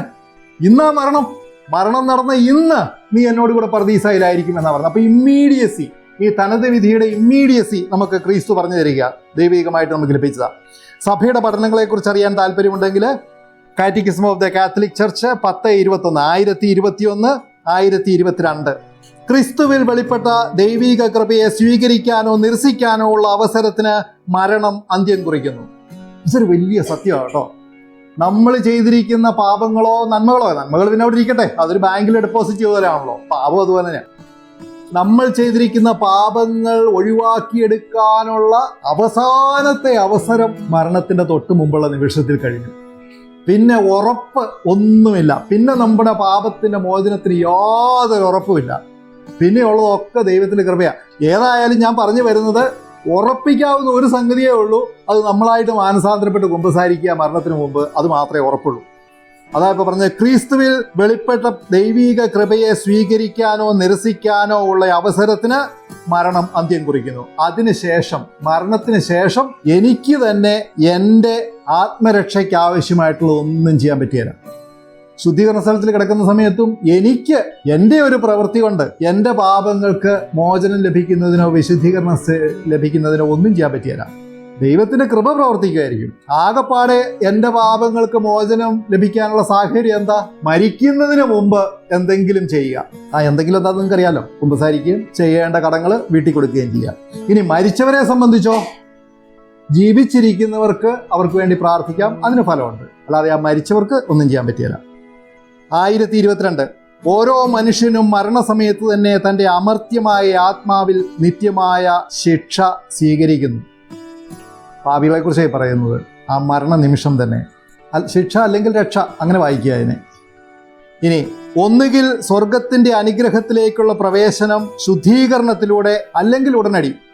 ഒന്നുകിൽ സ്വർഗത്തിലേക്കുള്ള പ്രവേശനം, അതിന് രണ്ട് സാധ്യതയാണുള്ളത്. ഒന്നുകിൽ ഉടനെ തന്നെ, ഒരു പാപവുമില്ല, പരമവിശുദ്ധിയിലാണ് എങ്കിൽ അപ്പോൾ തന്നെ, ഇല്ലെങ്കിൽ ശുദ്ധീകരണത്തിലൂടെ, അല്ലെങ്കിൽ ഉടനെ തന്നെയുള്ള നിത്യനരകം. ഈ നരകത്തിനും താമസമൊന്നുമില്ല, ആ സമയം തന്നെ നരകവും ലഭിക്കും. ഈ വിധി മാരക പാപാവസ്ഥയിലുള്ള ആ നരകത്തിന് അർഹനായ ആ വ്യക്തിക്ക് ഈശോയെ കാണാൻ പറ്റും. ഈശോയുടെ മുന്നിലാണ് വിധി, അതിന് സംശയമില്ല. വിധി ഈശോയുടെ മുന്നിലാണ്. ഈ വിധിയെക്കുറിച്ചും പറയാനുണ്ട്. അഗസ്റ്റിനും അക്വീനസും പറഞ്ഞിരിക്കുന്ന സംഭവം ഇതാണ്: നീ സ്വർഗത്തിൽ പോ, നീ നരകത്തിൽ പോ, നീ ഈശോ പറയാണ്ട കാര്യമില്ല എന്നാ പറയുന്നത്. അക്വീനസ് വളരെ രസകരമായിട്ട് അതിനെ കാണിക്കുന്നുണ്ട്. അക്വീനസ് പറഞ്ഞതെന്ന് വെച്ചാൽ, ചിത്രങ്ങൾ ചുറ്റും ഒട്ടിച്ചു വെച്ചിരിക്കുന്ന ഒരു ക്രിസ്മസ് നക്ഷത്രം പോലെ. അപ്പോൾ അതിൻ്റെ ഉള്ളിൽ പ്രകാശം വെച്ച് കഴിയുമ്പോൾ അതിൽ വരച്ചു വെച്ചിരിക്കുന്ന ചിത്രങ്ങൾ നന്നായിട്ട് തെളിഞ്ഞു വരുമല്ലോ എന്ന് പറഞ്ഞതുപോലെ, ദൈവത്തിന്റെ വെളിപ്പെടുത്തലിന്റെ ഒരു പ്രകാശം നമ്മുടെ ആത്മാവിന്റെ ഉള്ളിൽ പ്രകാശിച്ചു കഴിയുമ്പോൾ നമ്മുടെ ആത്മാവിന്റെ അവസ്ഥ എന്താണെന്ന് നമുക്ക് തന്നെ ഇങ്ങനെ തെളിഞ്ഞു വരും എന്നാ പറഞ്ഞത്. നമ്മൾ ചെയ്തിരിക്കുന്ന കാര്യങ്ങളൊക്കെ നമുക്ക് മനസ്സിലാവുന്ന ചുരുക്കം. അപ്പം ആത്മാവ് തന്നെ തീരുമാനം എടുക്കാനുള്ള കഴിവുണ്ടാകുകയാണ്. എനിക്ക് സ്വർഗത്തിൽ പോകാനുള്ള അർഹതയുണ്ട്, അല്ലെങ്കിൽ എനിക്ക് സ്വർഗത്തിന് അർഹതയില്ല എന്നുള്ളൊരു തീരുമാനം എടുക്കാനുള്ള കഴിവ് ആത്മാവിന് തന്നെ ഉണ്ടെന്നാണ് പറയുന്നത്. പക്ഷെ ഇത് സംഭവിക്കുന്ന ക്രിസ്തുവിനില്ല. പക്ഷെ ഇവിടെ വേറൊരു വാക്കുണ്ട്, ബിയാറ്റിഫിക്കേഷൻ എന്ന് പറയുന്ന മറ്റൊരു സംഭവമുണ്ട്. ദൈവ തിരുമുഖം ദർശിക്കുക എന്ന് പറയുന്ന ഒരു സംഭവം ഉണ്ടല്ലോ, അത് വേറെയാണ്. അത് വിശുദ്ധർക്ക് മാത്രമേ ഉള്ളൂ. ദൈവ തിരുമുഖം ദർശിക്കുക എന്ന് നമ്മൾ പറയുമ്പോൾ ദൈവത്തിന്റെ മഹാകൃപയിലേക്ക് നമ്മൾ കടന്നു ചെല്ലുന്നതിന് ഉപയോഗിക്കുന്ന വാക്കാണ് ബിയാറ്റിഫിക്കേഷൻ. ദൈവ തിരുമുഖം ദർശിക്കുക എന്ന് പറയുന്നത് വിശുദ്ധരെ ബിയാറ്റിഫൈ ചെയ്യുക എന്ന് പറഞ്ഞാൽ, നമ്മൾ സഭ ബിയാറ്റിഫൈ ചെയ്യുന്ന സമയത്ത് അവര് സ്വർഗത്തിൽ പോയി എന്നല്ല, അവര് നേരത്തെ സ്വർഗത്തിൽ പോയി എന്നുള്ളത് അടയാളങ്ങൾ സ്വീകരിച്ചുകൊണ്ട് സഭ പ്രഖ്യാപിക്കുക ചെയ്യുന്നത് കേട്ടോ. അപ്പോൾ നമ്മുടെയൊക്കെ ഉദ്ദേശം ബിയാറ്റിഫൈഡ് ആകുക എന്നുള്ള, ദൈവത്തിരുമുഖം ദർശിക്കുക എന്നുള്ള ആ സംഭവം ഉണ്ടാകുകയില്ല. ബിയാറ്റിഫിക്കേഷൻ എന്ന് പറയുന്ന ദൈവ തിരുമുഖത്തിന്റെ ആ മഹാസ്നേഹം അനുഭവിച്ചറിയുന്ന ആ അവസ്ഥ ഉണ്ടാകുകയില്ല. എന്നാൽ വിധി സംഭവിക്കുന്നത് വിധിയാളനായ ക്രിസ്തുവിന്റെ മുമ്പിലാണ്. കാരണം എന്താണ്, നമ്മളിപ്പോൾ കാണാൻ പോവുക കുറച്ച് കഴിയുമ്പോൾ അതിനുള്ള അധികാരം മനുഷ്യപുത്രന് നൽകപ്പെട്ടിട്ടുണ്ട്. അതുകൊണ്ട് അർഹതയുമുണ്ട്. എന്തുകൊണ്ടാണ് അർഹത നമ്മൾ കാണാം കേട്ടോ. ഇനി എന്താണ് ഈ വിധിയുടെ അളവുകോല്? എത്ര പ്രാവശ്യം കരിസ്മാറ്റിക് ധ്യാനം കൂടി എന്നുള്ളതോ എത്ര പ്രാവശ്യം ക്ലാസ് എടുത്തു എന്നുള്ളതൊന്നുമല്ല. വിശുദ്ധ ജോൺ ഓഫ് ദ ക്രോസ് അദ്ദേഹം പറഞ്ഞൊരു വാചകമുണ്ട്, വളരെ അർത്ഥവത്തായിട്ടുള്ള വാചകം. നമ്മുടെ ജീവിതത്തിൻ്റെ അന്ത്യത്തിൽ നമ്മുടെ പരസ്നേഹത്തിൻ്റെ അടിസ്ഥാനത്തിൽ നാം വിധിക്കപ്പെടും. ചാരിറ്റി, പരസ്നേഹമാണ് അളവുകോല്. അത് നമ്മൾ വിശദീകരണം വെച്ചുകൊണ്ട് കുറച്ച് കഴിയുമ്പോൾ വിശദീകരിക്കും. അപ്പോൾ അതുകൊണ്ട് നമുക്ക് അത്തരം കാണാം. അപ്പോൾ നമ്മളിവിടെ ശ്രദ്ധിക്കേണ്ടത് എന്താണ്? ഓരോ വ്യക്തിയുടെയും വിശ്വാസത്തിൻ്റെയും പ്രവൃത്തിയുടെയും അടിസ്ഥാനത്തിലായിരിക്കും ഈ വിധി നടക്കുക. ഇത് ലോകാവസാനത്തിലാണോ സംഭവിക്കുന്നത്? അല്ല, നമ്മുടെ മരണനിമിഷം. ഈ ആത്മാവിൻ്റെ വിധിക്ക് പിന്നെ മാറ്റം ഉണ്ടാകുമോ? നരകത്തിൽ പോയതിന് തിരിച്ച് സ്വർഗത്തിൽ പോകാൻ പറ്റുമോ? ഇല്ല. സ്വർഗത്തിലായിരിക്കുന്നതിന് പിന്നെ എന്ത് ഭൂമി സംഭവിച്ചാലും അവിടുന്ന് ഒഴിവായി പോകേണ്ട കാര്യമില്ല. ഒറ്റ അവസ്ഥയ്ക്ക് മാറ്റം സംഭവിക്കൂ. ശുദ്ധീകരണ സ്ഥലത്തിലുള്ള ആൾക്കാർ അന്ത്യവിധിയോടെ ഈ ശുദ്ധീകരണ സ്ഥലം എന്ന് പറയുന്ന സാധനം പിന്നെ ഇല്ലാതെയാവും. കാരണം അതിന് പിന്നെ സാങ്കത്യമില്ല. അന്ത്യവിധിക്ക് ശേഷം ശുദ്ധീകരണ സ്ഥലമില്ല, 2 സ്ഥലമേ ഉള്ളൂ. അന്ത്യവിധി വരെ 3 സ്ഥലങ്ങളുണ്ട്: നരകം, ശുദ്ധീകരണ സ്ഥലം, സ്വർഗം. അന്ത്യവിധിയുടെ നിമിഷം മുതൽ പിന്നെ സ്ഥായിയായിട്ട് 2 ഉള്ളൂ: നരകവും സ്വർഗവും. ഇത്രയും കാര്യങ്ങൾ മനസ്സിലായല്ലോ. അപ്പോൾ ഇതാണ് തനത് വിധിയിൽ എന്താ സംഭവിക്കുന്നതെന്ന്. എപ്പോഴ്, എപ്രകാരം, എന്താണ് അതിൻ്റെ രീതി, ആത്മാവും ശരീരവും ഇൻവോൾവ് ആണോ, ഇതിൻ്റെ ഫലം എന്താണ്, ലക്ഷ്യം എന്താണ്, എപ്പോഴാണ് സംഭവിക്കുക? മരണത്തിൻ്റെ സമയത്ത് തന്നെ. എപ്രകാരമാണ് സംഭവിക്കുക? ഓരോരുത്തർക്കും വ്യക്തിപരമായിട്ട്, മറ്റാരും ഇത് അറിയുന്നില്ല കേട്ടോ. മറ്റാരും, ദൈവവും ക്രിസ്തുവും നമ്മൾ മാത്രം അറിയുന്ന കാര്യമായത്. അതായത് എങ്ങനെയാണ് അതിൻ്റെ രീതി? നമ്മൾ പറഞ്ഞ പോലെ വേറെ ആരുമില്ല, ക്രിസ്തുവും ആത്മാവും മാത്രമേ ഉള്ളൂ. ആത്മാവും ശരീരവും ഇൻവോൾവ് ആണോ തനത് വിധിയിൽ? അല്ല. ശരീരം എവിടെയാ? ആ പെട്ടി കിടക്കുന്നുണ്ട്. പെട്ടി തന്നെ ആയിട്ടുണ്ടാവില്ല. ആൾക്കാരൊക്കെ ചങ്കത്തടിക്കുന്ന ആ സമയമില്ലേ, ആ സമയത്ത് ഈ പരിപാടി കഴിഞ്ഞു. ഇതിൻ്റെ ഫലം എന്താണ്? ഫലം അന്ത്യകാലത്തേക്കുള്ളതാണ്. ഫലത്തിന് മാറ്റമില്ല. തനത് വിധിയിലുണ്ടാകുന്ന ആ വിധി ഫലത്തിന് മാറ്റമില്ല. ശുദ്ധീകരണ സ്ഥലത്തിലുള്ളതിന് മാറ്റം വരും, പക്ഷേ നരകം, സ്വർഗം എന്നുള്ളതിന് മാറ്റമില്ല. ഈ ശുദ്ധീകരണ സ്ഥലത്തിൽ ഒരു ആത്മാവാണ് എന്ന് പറഞ്ഞതിൻ്റെ അർത്ഥം എന്താ? സ്വർഗത്തിലാണെന്നാണ് കേട്ടോ. സ്വർഗത്തിലാ, പേടിക്കേണ്ട കാര്യമില്ല. ഈ ശുദ്ധീകരണ സ്ഥലം ഒരു മോശം സ്ഥലമാണെന്നും കരുതണ്ട. അവിടെ കയറി പറ്റാൻ സാധിച്ചാൽ രക്ഷപ്പെട്ടു എന്ന് കരുതിയാൽ മതി കേട്ടോ. ലക്ഷ്യം എന്താണ്? പേർപ്പസ് എന്താണ്? ഒന്നുകിൽ സ്വർഗം അല്ലെങ്കിൽ നരകം. സ്വർഗത്തിലേക്ക് പോകാനുള്ള വിശുദ്ധീകരിക്കപ്പെടേണ്ട ആത്മാക്കൾക്ക് ശുദ്ധീകരണ സ്ഥലം. ഇത്തരം കാര്യത്തെക്കുറിച്ച് ഒരു സംശയമില്ലല്ലോ. ഇനി വളരെ ഈസിയാണ്. ഇതാണ് പ്രധാനപ്പെട്ട ഭാഗം. അന്ത്യവിധിയെക്കുറിച്ച് സത്യത്തിൽ നമുക്ക് വലിയ സംശയങ്ങളൊന്നുമില്ല. അന്ത്യവിധി, ജനറൽ ജഡ്ജ്മെന്റ്, അതെപ്പോഴാണ് സംഭവിക്കുക? ഈശോയുടെ 2ാം വരവിൽ. Very good.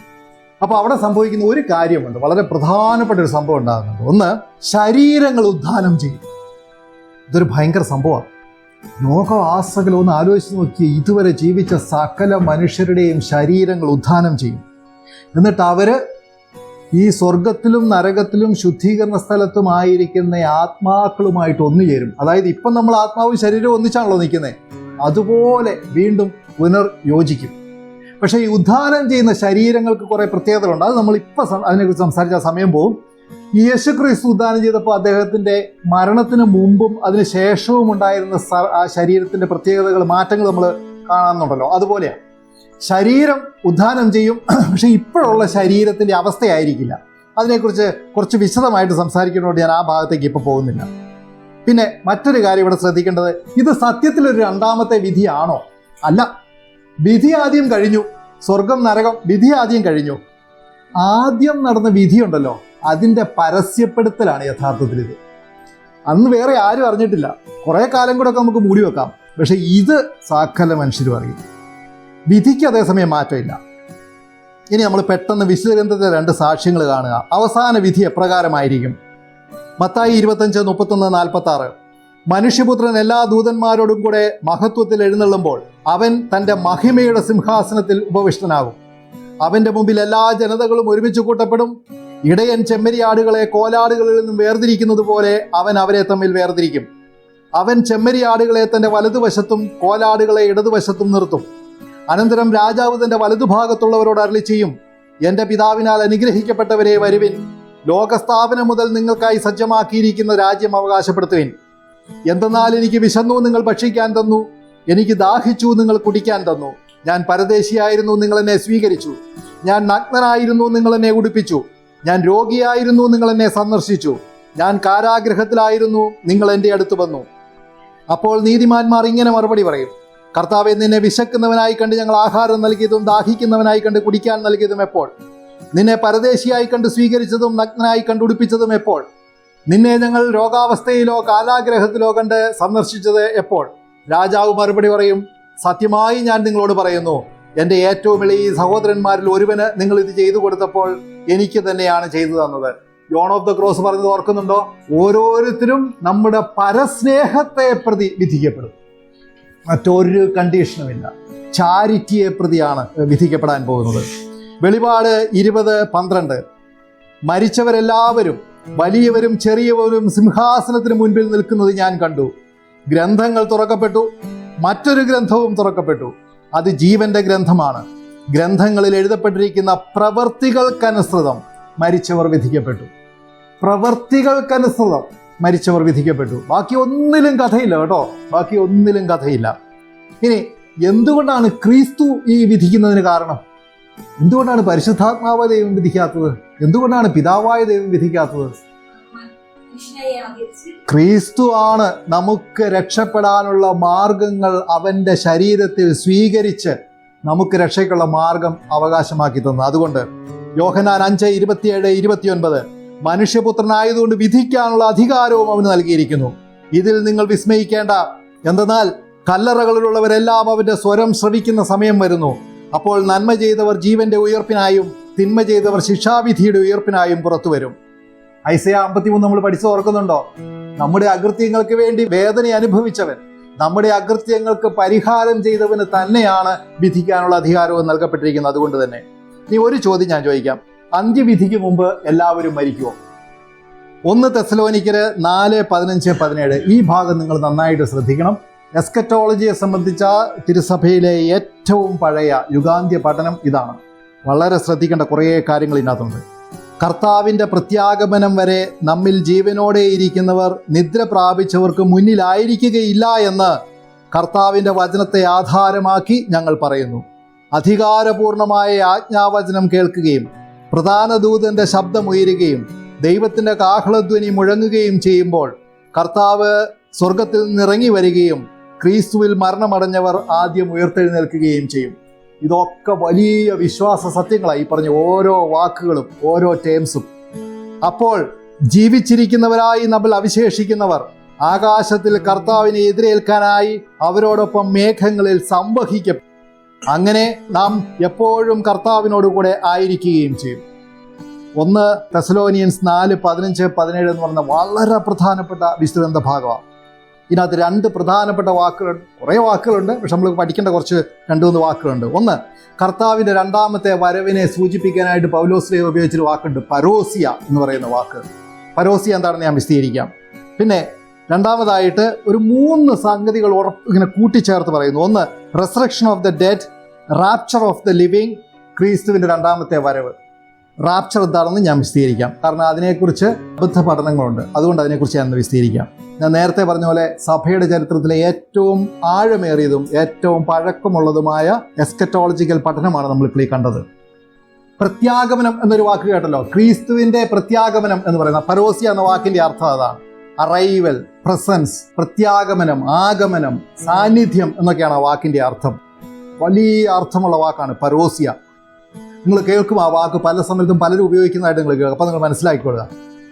ഈ പരോസിയ എന്ന വാക്കിൻ്റെ അർത്ഥം രാജകീയ ആഗമനം എന്നൊക്കെയാണ്. രാജാക്കന്മാരൊക്കെ വരുന്ന അങ്ങനത്തെ ആ മഹത്വപൂർണമായ വരവിനെയാണ് പരോസിയ എന്ന് പറയുന്നത്. പുതിയ നിയമത്തിൽ ഇതിനെ ക്രിസ്തുവിന്റെ രണ്ടാമത്തെ ആഗമനത്തെക്കുറിച്ച് സൂചിപ്പിക്കാൻ വേണ്ടി മാത്രമാണ് കേട്ടോ പറയുന്നത്. രണ്ടാമത്തെ ആഗമനത്തെക്കുറിച്ച്, ജെറുസലേമിലേക്ക് കയറുന്നവരുടെ ആഗമനം രണ്ടാമത്തെ വരവിനെ കുറിച്ച് സൂചിപ്പിക്കാൻ വേണ്ടിയാണ്. കാരണം നമ്മൾ പഠിച്ചല്ലോ വിശദമായിട്ട്, ജെറുസലേമിലേക്കുള്ള ക്രിസ്തുവിന്റെ പ്രവേശനം പോലെ അല്ല ക്രിസ്തുവിന്റെ രണ്ടാമത്തെ വരവ്. ലോകത്തിലുള്ള സകല ശക്തികൾക്ക് മനസ്സിലാകും യഥാർത്ഥമായ ശക്തി എന്ത് എന്ന്.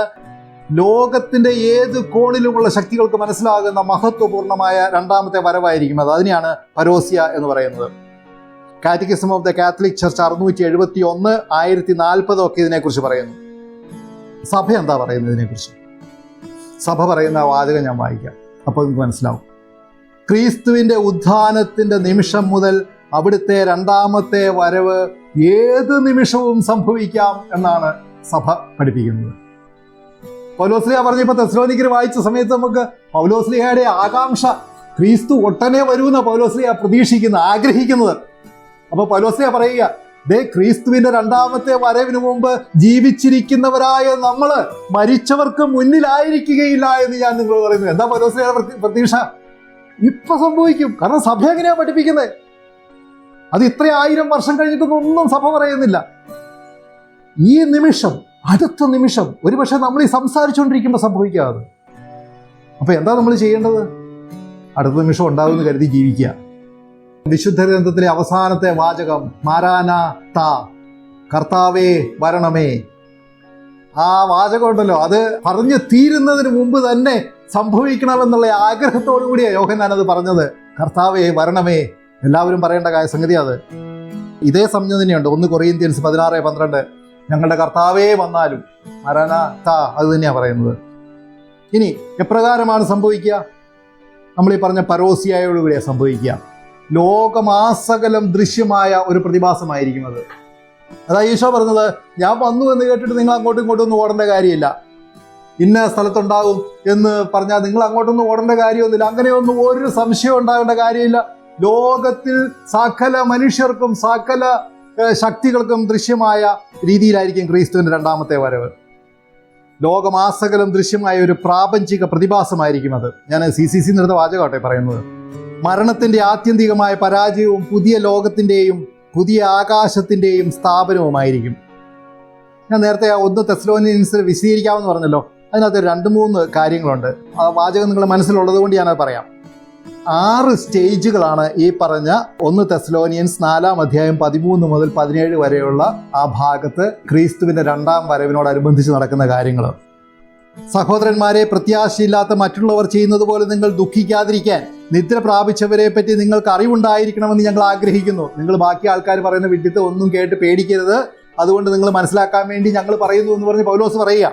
ഇനി സ്റ്റേജ് ബൈ സ്റ്റേജ് ആയിട്ട് ആ പ്രോസസ്സ് അദ്ദേഹം വിശദീകരിക്കുക. അധികാരപൂർണമായ ആജ്ഞാവചനം കേൾക്കും, പ്രധാന ദൂതന്റെ ശബ്ദമുയരും, ദൈവത്തിന്റെ കാഹളധ്വനി മുഴങ്ങും, കർത്താവ് സ്വർഗത്തിൽ നിന്നിറങ്ങി വരും. ഈ 4 കാര്യങ്ങൾ സംഭവിച്ചു കഴിയുമ്പോൾ 1, 2, 3, 4 ഈ പറഞ്ഞ ആ സ്റ്റേജസിൽ കൂടെ ഈ പ്രോസസ്സിന്റെ 4 കാര്യങ്ങൾ കഴിയുമ്പോൾ ഏതൊക്കെയാവുന്ന? അധികാരപൂർണമായ ആജ്ഞാവചനം, പ്രധാന ദൂതന്റെ ശബ്ദം, ദൈവത്തിന്റെ കാഹളധ്വനി, കർത്താവ് സ്വർഗത്തിൽ നിന്ന് ഇറങ്ങി വരികയും ചെയ്യും. അപ്പോൾ ക്രിസ്തുവിൽ മരണമടഞ്ഞവർ ആദ്യം ഉയർത്തെഴുന്നേൽക്കും. ജീവിച്ചിരിക്കുന്നവരോ മേഘങ്ങളിൽ സംവഹിക്കപ്പെടും. അവനെ സ്വീകരിക്കാനായി മേഘങ്ങളിൽ സംവഹിക്കപ്പെടും എന്നാണ് അതിനർത്ഥം. ഈ മേഘങ്ങളിൽ സംവഹിക്കപ്പെടും എന്ന് പറഞ്ഞാൽ സംവഹിക്കപ്പെടുക എന്നുള്ളതിന് ഉപയോഗിച്ചിരിക്കുന്ന വാക്ക് റാപ്ചർ എന്നാണ്. റാപ്ചർ എന്ന് പറഞ്ഞാൽ എടുക്കപ്പെടുക എന്നൊക്കെയാണ്. അതായത് ജീവിച്ചിരിക്കുന്നവരെല്ലാം ഇങ്ങനെ സ്വർഗത്തിലേക്ക് എടുക്കുന്നു. ഇവിടെയാണ് ഒരു വലിയ തെറ്റിദ്ധാരണയുള്ളത്. അപ്പോൾ ജീവിച്ചിരിക്കുന്നവരായി നമ്മൾ അവശേഷിക്കുന്നവർ ആകാശത്തിൽ കർത്താവിനെ എതിരേൽക്കാനായി അവനോടൊപ്പം മേഘങ്ങളിൽ സംവഹിക്കപ്പെടും. ഈ സംവഹിക്കപ്പെടുകയാണ് റാപ്ചർ എന്ന് പറയുന്നത്. കോട്ടപ്പ് എന്നാ പറയുന്ന ഹർപ്പാഗോ സൊമേത്ത എന്ന് പറയുന്ന ഒരു ഗ്രീക്ക് സംജ്ഞയിൽ നിന്നാണ് ഇത് വരുന്നത്. ഇവിടെ പല എസ്കറ്റോളജിസ്റ്റുകളും പറയുന്ന ഒരു അബദ്ധ പഠനമുണ്ട്. അതിങ്ങനെയാണ് അവർ പറയുന്നത്, ഈ സംവഹിക്കപ്പെടുക എന്ന് പറഞ്ഞാൽ സംഭവിക്കുന്നതെന്ന് വെച്ചാൽ അവരെ എങ്ങനെ എടുത്ത് മാറ്റുക ഭൂമിയിൽ നിന്ന്. പിന്നെ ഒരു 7 വർഷത്തെ വലിയ ദുരിതപൂർണമായ ഒരു ജീവിതം. ആർക്ക്? ഈ എടുത്തു മാറ്റപ്പെട്ടവർക്കല്ല, ബാക്കിയുള്ളവർക്ക്. ആ 7 വർഷത്തിനിടയ്ക്ക് തന്നെ പല കണക്കുകൾ ഞാൻ കേട്ടിട്ടുണ്ട്. 7 വർഷം കഴിഞ്ഞിട്ട് അവസാനത്തെ 3 വർഷം കുനിച്ചു പിടിച്ചുള്ള ഇട്ടിയായിരിക്കും, ഭയങ്കര പീഡനമായിരിക്കും. പിന്നെ അതിന്റെ അവസാനത്തെ 3 മാസം, അങ്ങനെ 3 ഇങ്ങനെ വരുന്ന അവസാനത്തെ 3 മണിക്കൂർ പൊരിക്കുന്ന സമയമായിരിക്കും എന്നൊക്കെ പറഞ്ഞിട്ട് ഇങ്ങനെ പറഞ്ഞു വരുന്നത്. ഇതൊക്കെ അങ്ങനെ പറഞ്ഞുണ്ടാക്കിയിരിക്കുന്നത്. അതിന് യാതൊരു അടിസ്ഥാനവും വിശുദ്ധ ഗ്രന്ഥത്തിലോ സഭയുടെ പഠനങ്ങളിലോ സഭാപിതാക്കന്മാരുടെ പഠനങ്ങളിലോ ഇല്ല. ഈ സംവഹിക്കപ്പെടുക എന്ന് പറയുന്ന ആ നിമിഷം തന്നെ അന്ത്യവിധി സംഭവിക്കും. ഞാൻ പറഞ്ഞ മനസ്സിലാകുന്നുണ്ടോ നിങ്ങൾക്ക്? അല്ലാതെ നമ്മൾ ഈ നേരത്തെ പറഞ്ഞ സംവഹിക്കപ്പെട്ടതിന് ശേഷം, എടുത്തു മാറ്റപ്പെട്ടതിന് ശേഷം, റാപ്ചർ നടക്കുന്ന സമയത്തിന് ശേഷം പിന്നീട് റാപ്ചേർഡ് ആയിട്ടുള്ള ആൾക്കാരല്ലാത്തവർക്ക് ഇങ്ങനെ ദീർഘമായ ഒരു പരീക്ഷണത്തിൻ്റെയോ പീഡനത്തിൻ്റെയോ സമയമില്ല. ഇതാണ് വലിയൊരു തെറ്റിദ്ധാരണ ഞാൻ പല കാത്തലിക്സിന്റെ ഇടയിലും കേട്ടിട്ടുള്ളതും കണ്ടിട്ടുള്ളതും. അപ്പൊ നിങ്ങൾക്ക് അതിനെക്കുറിച്ച് ഒരു സംശയം ഉണ്ടാകാൻ പാടില്ല. ഞാൻ പറഞ്ഞ മനസ്സിലായല്ലോ? അന്ത്യകാലമാകുമ്പോഴേക്കും ക്രിസ്തു പറഞ്ഞിരിക്കുന്ന മത്തായിയുടെ സുവിശേഷം 23-ാം അധ്യായത്തിൽ പറഞ്ഞിരിക്കുന്ന വലിയ ദുരിതങ്ങളും പീഡകളും പ്രപഞ്ചശക്തികളൊക്കെ ഇളകുന്നു എന്ന് നമുക്ക് ബോധ്യമാകുന്ന മഹാസംഭവങ്ങളും ഉണ്ടാകും. അതിനൊന്നും ഒരു സംശയമില്ല. അന്തിക്രിസ്തു ഒരന്തിക്രിസ്തു ആണോ പല അന്തിക്രിസ്തുമാരെ വരുമോ എന്നൊന്നും നമുക്കറിയില്ല. ഇതൊക്കെ ഉണ്ടാവും, ഇത്തരം സംഗതികളൊക്കെ ഉണ്ടാവും. ഇതൊക്കെ സംഭവിച്ചുകൊണ്ടിരിക്കുന്ന സമയത്തിന്റെ അവസാനത്തിൽ മരിച്ച ആൾക്കാര് ഉദ്ധാനം ചെയ്യുന്ന ആ നിമിഷം, നമ്മൾ ഈ നേരത്തെ കണ്ട ആ 4 കണ്ടീഷൻസ് ഫുൾഫിൽ ചെയ്തുകൊണ്ട് യേശു ക്രിസ്തു ലോകത്തിന് മുഴുവൻ ദൃശ്യമായ വിധത്തിൽ വാനമേഘങ്ങളിൽ അവന്റെ ദൂതന്മാരോട് ആഗതനായിരിക്കുന്ന ആ സമയം, മരിച്ച എല്ലാവരും അവരുടെ ശരീരങ്ങളുമായിട്ട് കൂടിച്ചേർന്ന്, ആത്മാക്കൾ ശരീരങ്ങളുമായിട്ട് കൂടിച്ചേർന്ന് ഉദ്ധാനം ചെയ്ത് നിൽക്കുന്ന ആ സമയം തന്നെ ജീവിച്ചിരിക്കുന്ന ആൾക്കാര് ക്രിസ്തുവിന്റെ മുമ്പിലേക്ക് വിധിക്കായിട്ട് ഉയർത്തപ്പെടുന്നതിനെയാണ് റാപ്ചർ എന്ന് പറയുന്നത്. അല്ലാതെ അവരെ ഉയർത്തിയതിനു ശേഷം വീണ്ടും ഒരു 7 വർഷമോ, മിലേനിയസ്റ്റുകൾ എന്ന് പറയുന്ന വേറൊരു വിഭാഗമുണ്ട്. അവർ പറയുന്ന പിന്നെ 1000 വർഷം ഈ കൊണ്ടുപോയ നല്ല മനുഷ്യരുണ്ടല്ലോ, അവരുമായിട്ട് ഈശോ ഒരു സ്ഥലത്ത് ഇങ്ങനെ വളരെ സുഖമായിട്ട് ജീവിച്ചു പോകും. ആ 1000 വർഷം ഇവിടെ ഭൂമിയിൽ പീഡനമായിരിക്കും എന്ന് പറയും. ഇതൊന്നും സഭയുടെ പഠനമല്ല, തെറ്റാണ്. ഇനി അന്ത്യവിധിയും തനത് വിധിയും തമ്മിലുള്ള ഈ വ്യത്യാസത്തോടെ കണ്ട് നമുക്ക് നിർത്താം. എപ്പോഴാണ് തനത് വിധി സംഭവിക്കുക? മരണത്തിന്റെ നിമിഷം തന്നെ. അന്ത്യവിധി യുഗാന്ത്യം, ലോകാവസാനമാണ്. എപ്രകാരമാണ് സംഭവിക്കുക? തനത് വിധി ഓരോരുത്തർക്കും വ്യക്തിപരമായി, അന്ത്യവിധിയിൽ അതൊരു അഖില ലോക പ്രതിഭാസമായിരിക്കും, എല്ലാ മനുഷ്യർക്കും ഒരുമിച്ച് എല്ലാവർക്കും കാണാവുന്നത് പോലെ. തനത് വിധി ഒരാത്മാവും ക്രിസ്തുവും മാത്രം ഇൻവോൾവ് ആയിട്ടുള്ളതാണ് എങ്കിൽ, അന്ത്യവിധി എല്ലാ മനുഷ്യരും, മാനവരാശി മൊത്തം, എല്ലാ മനുഷ്യരുടെയും ഉള്ളറകള് എല്ലാവരുടെയും മുമ്പിൽ ഒരേ സമയം തുറക്കപ്പെടുന്നു. എൻ്റെ ഏക ആശ്വാസം എന്താണെന്ന് വെച്ച് കഴിഞ്ഞാൽ, നമ്മുടെ എല്ലാവരുടെയും തോന്നിയാസം ഒരുമിച്ചാണല്ലോ അറിയുന്നത്. അത് കാരണം വലിയ പ്രശ്നമില്ലാതെ ഒരു പക്ഷേ എന്ന് പ്രതീക്ഷിക്കാമെന്ന് ഞാൻ കരുതുന്നു. ആരെങ്കിലും ഒക്കെ ഇല്ലാതിരിക്കുമോ? ആത്മാവും ശരീരവും, അതിൽ ആത്മാവ് മാത്രമേ ഉള്ളൂ തനത് വിധിയിൽ ഇൻവോൾവ് ആയിട്ടുള്ളത്. അന്ത്യവിധിയിൽ ആത്മാവും ശരീരവും കൂടി ചേർന്നതിന് ശേഷമാണ്. ഫലം എന്താണ് മാറ്റം? അന്ത്യവിധിയും തനത് വിധിയും തമ്മിൽ ഒരു മാറ്റമില്ല. വിധി പ്രഖ്യാപിക്കപ്പെട്ട് കഴിഞ്ഞു. ആകെയുള്ള മാറ്റം അത് ലോകസമക്ഷം വെളിപ്പെടുത്തപ്പെടുന്നു. ഇവിടെ ഒരു കാര്യം പറയാനുണ്ട്. എന്തുകൊണ്ടാണ് ഈ തനത് വിധിയും അന്ത്യവിധിയും തമ്മിലുള്ള ആ പ്രധാന മാറ്റം ഉണ്ടാകാൻ കാരണമെന്ന് ഞാൻ പറയാം. ഈ നമ്മൾ ചെയ്യുന്ന ഓരോ പ്രവൃത്തിയുടെയും ഫലങ്ങൾ നിത്യകാലത്തേക്കുള്ളതാണ് എന്ന് ഞാൻ പറഞ്ഞ ഓർമ്മയുണ്ടോ നേരത്തെ തുടക്കത്തിൽ? ഒരു കുളത്തിൽ ഒരു കല്ലെടുത്തിടുന്നത് പോലെയാണ് നമ്മൾ ഓരോ പ്രവൃത്തികളും ചെയ്യുന്നതിൻ്റെ ഈ ഫലം എന്ന് പറയുന്നത്. ഞാനൊരു ഉദാഹരണം ഞാൻ പറയാം. ഞാൻ ഒരു ആളെ കൊന്നു എന്നിരിക്കട്ടെ, ഒരു കൊലപാതകം നടത്തി. ആ കൊലപാതകം നടത്തി കഴിയുമ്പോൾ അയാളെ കൊന്നതിൻ്റെ ഉടനെ തന്നെ എനിക്ക് ഭയങ്കര ദുഃഖമുണ്ടായി, പാപബോധം എനിക്കുണ്ടായി, മനസ്താപം ഉണ്ടായി. ഞാൻ പോയി കുമ്പസാരിച്ചു. എന്താ സംഭവിക്കുന്നത്? എൻ്റെ സകല പാപങ്ങളും മോചിക്കപ്പെട്ടു കേട്ടോ. ഒരു മാരക പാപം എന്ന നിലയിൽ എൻ്റെ പാപങ്ങളെല്ലാം മോചിക്കപ്പെട്ടു. പക്ഷേ എനിക്ക് ടെമ്പറലായിട്ടുള്ള ഐഹിക കടങ്ങൾ ഒത്തിരി കിടക്കുക. കാരണം എന്താ? ഈ കൊല്ലപ്പെട്ട അയാൾ മരിച്ചതോടെ അയാളുടെ മക്കൾക്ക് അയാൾ ജീവിച്ചിരുന്നെങ്കിൽ ലഭിക്കുമായിരുന്ന ഒത്തിരി സംഗതികൾ ഞാൻ നിഷേധിച്ചു. അതിന് ഞാൻ കണക്ക് പറയണം. ഇനി ആ മക്കൾക്ക് മാത്രമല്ല, ഒരപ്പൻ്റെ സ്നേഹം കിട്ടിയായിരുന്നു ആ മക്കൾ വളർന്നു വന്നിരുന്നതെങ്കിൽ അവരുടെ ജീവിതങ്ങൾക്ക്, അവരുടെ പേഴ്സണാലിറ്റിക്ക് ഉണ്ടാകുമായിരുന്ന ആ വളർച്ച അവർക്ക് ലഭിച്ചിട്ടില്ല. ഇനി ആയിരക്കണക്കിന് അടുത്ത തലമുറകളിലേക്ക് അവരുടെ ഈ അപചയം പകർന്നു കൊടുക്കപ്പെടുകയാണ് ചെയ്യുന്നത്. ഇതുകൊണ്ടാണ് ഞാൻ പറയുന്നത്, ഓരോ പ്രവൃത്തിക്കും നിത്യകാലത്തേക്ക് നീണ്ടു നിൽക്കുന്ന ഫലമുണ്ട് എന്ന് പറയുന്നത്. നമ്മൾ കരുതുന്നത് ചെറിയ സംഭവമൊന്നുമല്ല. നമ്മൾ കരുതലേ ആൾക്കാരെ പറ്റിച്ച് പൈസയൊക്കെ എടുക്കുന്ന ഈ സംഭവങ്ങളില്ലേ, ഇങ്ങനെ കിടക്കുന്ന കടങ്ങളുണ്ടല്ലോ, അർഹതപ്പെട്ടത് കൊടുക്കാതെ. ഈ മോശയുടെ നിയമത്തെക്കുറിച്ച് വിശദീകരിക്കുന്ന സമയത്ത് പറയുന്നുണ്ട്, നീ പണയം മേടിച്ച് പൈസ കൊടുക്കുന്ന സമയത്തുണ്ടല്ലോ, അവന്റെ പുറംകുപ്പായം നീ പണയം മേടിച്ചിട്ടാണ് പലിശയ്ക്ക് പൈസ കൊടുത്തിട്ടുള്ളതെങ്കിൽ വൈകുന്നേരമാകുമ്പോഴേക്കും അവന്റെ കുപ്പായം കൊണ്ടേ അവന് കൊടുത്തിരിക്കണം. പൈസ കിട്ടിയോന്നുള്ളത് അവിടുത്തെ വേറെ കാര്യം. കാരണം എന്താ? അവൻ രാത്രിയിൽ തണുത്ത് വിറച്ച് അവൻ കിടന്നുറങ്ങാനിടയായാൽ അവന്റെ വിലാപം, കണ്ണുനീര് ദൈവസന്നിധിയിൽ കണക്ക് ചോദിക്കും. ഒന്ന് ആലോചിച്ച് നോക്കി. അർഹതപ്പെട്ട എന്തെങ്കിലും ഒരു സാധനം പിടിച്ചു വെച്ചിട്ടുണ്ടെങ്കിലുണ്ടല്ലോ, നമ്മൾ കരുതുന്ന ദുരിതമല്ല അതുകൊണ്ടുണ്ടാകുന്നത്. അപ്പൊ ഈ കാര്യത്തെക്കുറിച്ച് നല്ലൊരു ബോധം ഉണ്ടാകണം. നമ്മളിങ്ങനെ ചെയ്തപ്പോഴുണ്ടായ അബദ്ധങ്ങൾ നമ്മൾ മരിക്കുന്നത് വരെയുള്ളത് നമുക്ക് വെളിപ്പെടുന്നുണ്ട് നമ്മുടെ തനത് വിധിയുടെ സമയത്ത്.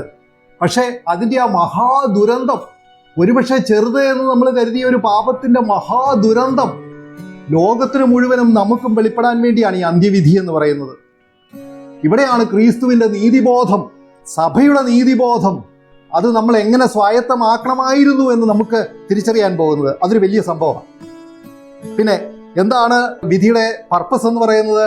സ്വർഗമോ നരകമോ ശുദ്ധീകരണ സ്ഥലമോ തനത് വിധിയിൽ കിട്ടും, അന്ത്യവിധിയിലോ പിന്നെ ശുദ്ധീകരണ സ്ഥലമുണ്ടോ? ഇല്ല.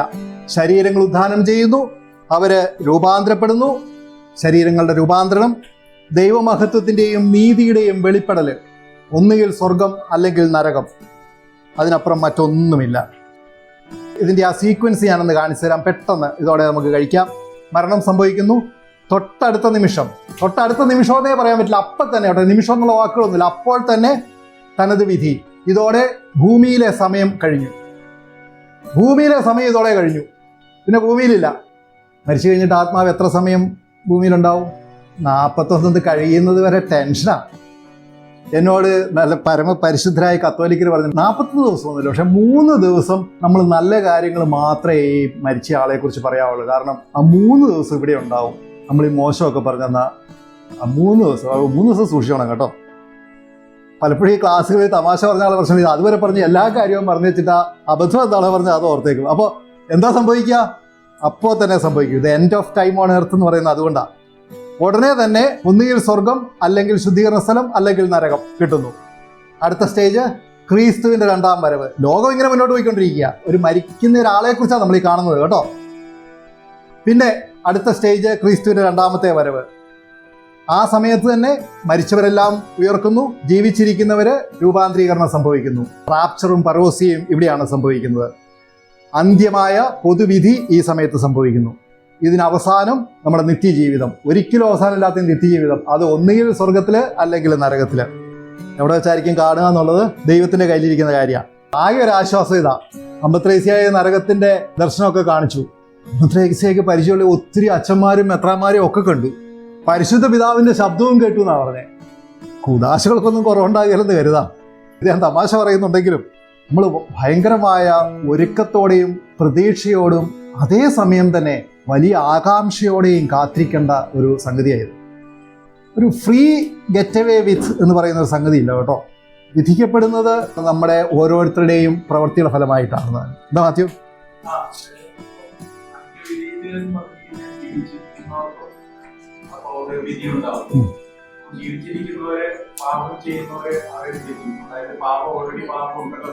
ഈ സമയം എന്ന് പറയുന്ന ഒരു സംഗതി ഇവിടെ ഒരു വലിയ കണ്ടീഷനാണ്. നമുക്ക് മനസ്സിലാക്കാൻ ഇച്ചിരി വിഷമമുള്ള ഒരു കൺസെപ്റ്റ് ആയത്. കാരണം ശ്രദ്ധിക്കണേ, ക്രിസ്തുവിന്റെ മരണം വരെയുള്ള സ്വർഗത്തിൽ പോകാതിരുന്നവരൊക്കെ സ്വർഗത്തിൽ പോയല്ലോ. നമ്മൾ അതിനെക്കുറിച്ച് വിശദമായിട്ട് പഠിച്ച് ഓർക്കുന്നുണ്ടല്ലോ.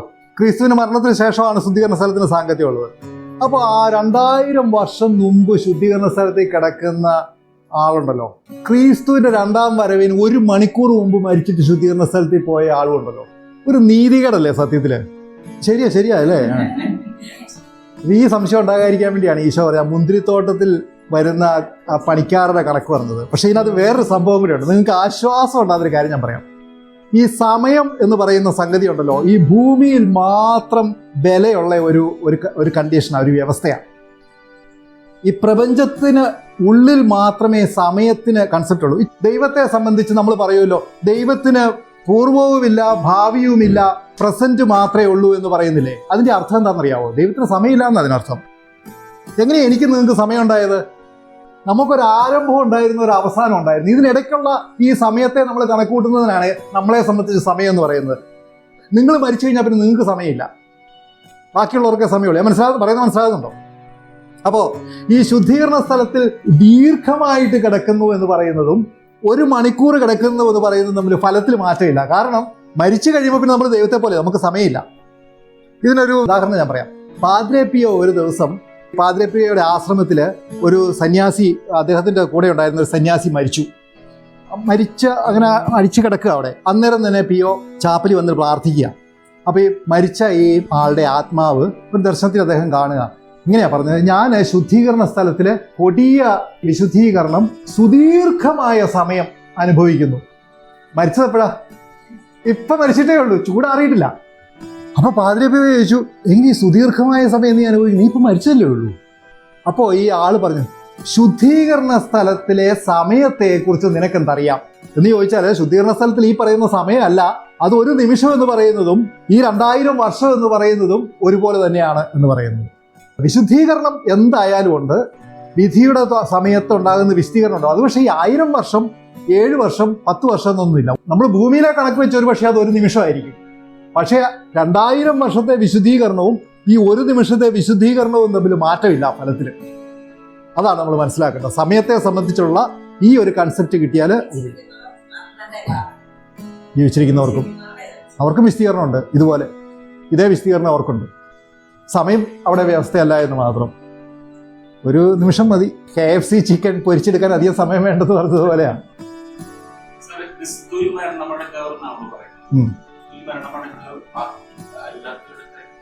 അത് ക്രിസ്തുവിൽ മരണമടയുക എന്ന് പറയുന്ന ഇതാണ് നമ്മൾ ഉദ്ദേശിക്കുന്ന കൃപാവരത്തിന്റെ അവസ്ഥയിൽ മരിക്കുക എന്ന് പറയുന്നതാണ്. മാമോദീസ സ്വീകരിച്ച് മരിച്ചവർ എന്നുള്ള അവസ്ഥ നമുക്ക് പറയാം.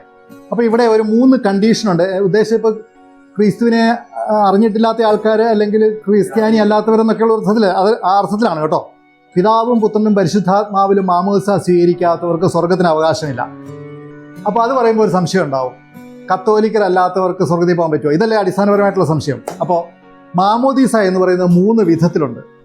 ഒന്ന് കൗദാശികമായിട്ടുള്ള, പിതാവിൻ്റെയും പുത്രൻ്റെയും പരിശുദ്ധാത്മാവിൻ്റെ നാമത്തിൽ ജലത്താലുള്ള മാമോദിസ പള്ളിയിൽ നടക്കുന്നത്, അത് കൗദാശികമായ മാമോദിസ, സാക്രമെന്റൽ ആയിട്ട് നടത്തുന്ന കൂദാശ, അത് ഒരു മാമോദീസ.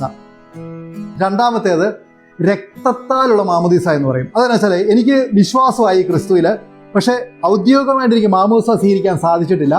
അതിനു മുമ്പ് ഞാൻ ക്രിസ്തുവിനെ പ്രതി കൊല്ലപ്പെടുക. അപ്പോൾ ആ രക്തസാക്ഷിത്വം എനിക്ക് മാമോദിസ ആയിട്ട് തീരും. മൂന്നാമത്തേത് വിശ്വാസത്താലുള്ള മാമോദിസ. ഈ വിശ്വാസത്താലുള്ള മാമോദിസ എന്ന് പറയുന്നത് ഒരു വ്യവസ്ഥാപരമാണ്. അതെങ്ങനെയാണെന്ന് വെച്ച് കഴിഞ്ഞാൽ, ഓരോ ആത്മാവിൻ്റെയും മരണത്തിൻ്റെ സമയത്ത് അതിന് ഒരു തിരഞ്ഞെടുപ്പ് നൽകപ്പെടും എന്നാണ് പറയുന്നത്.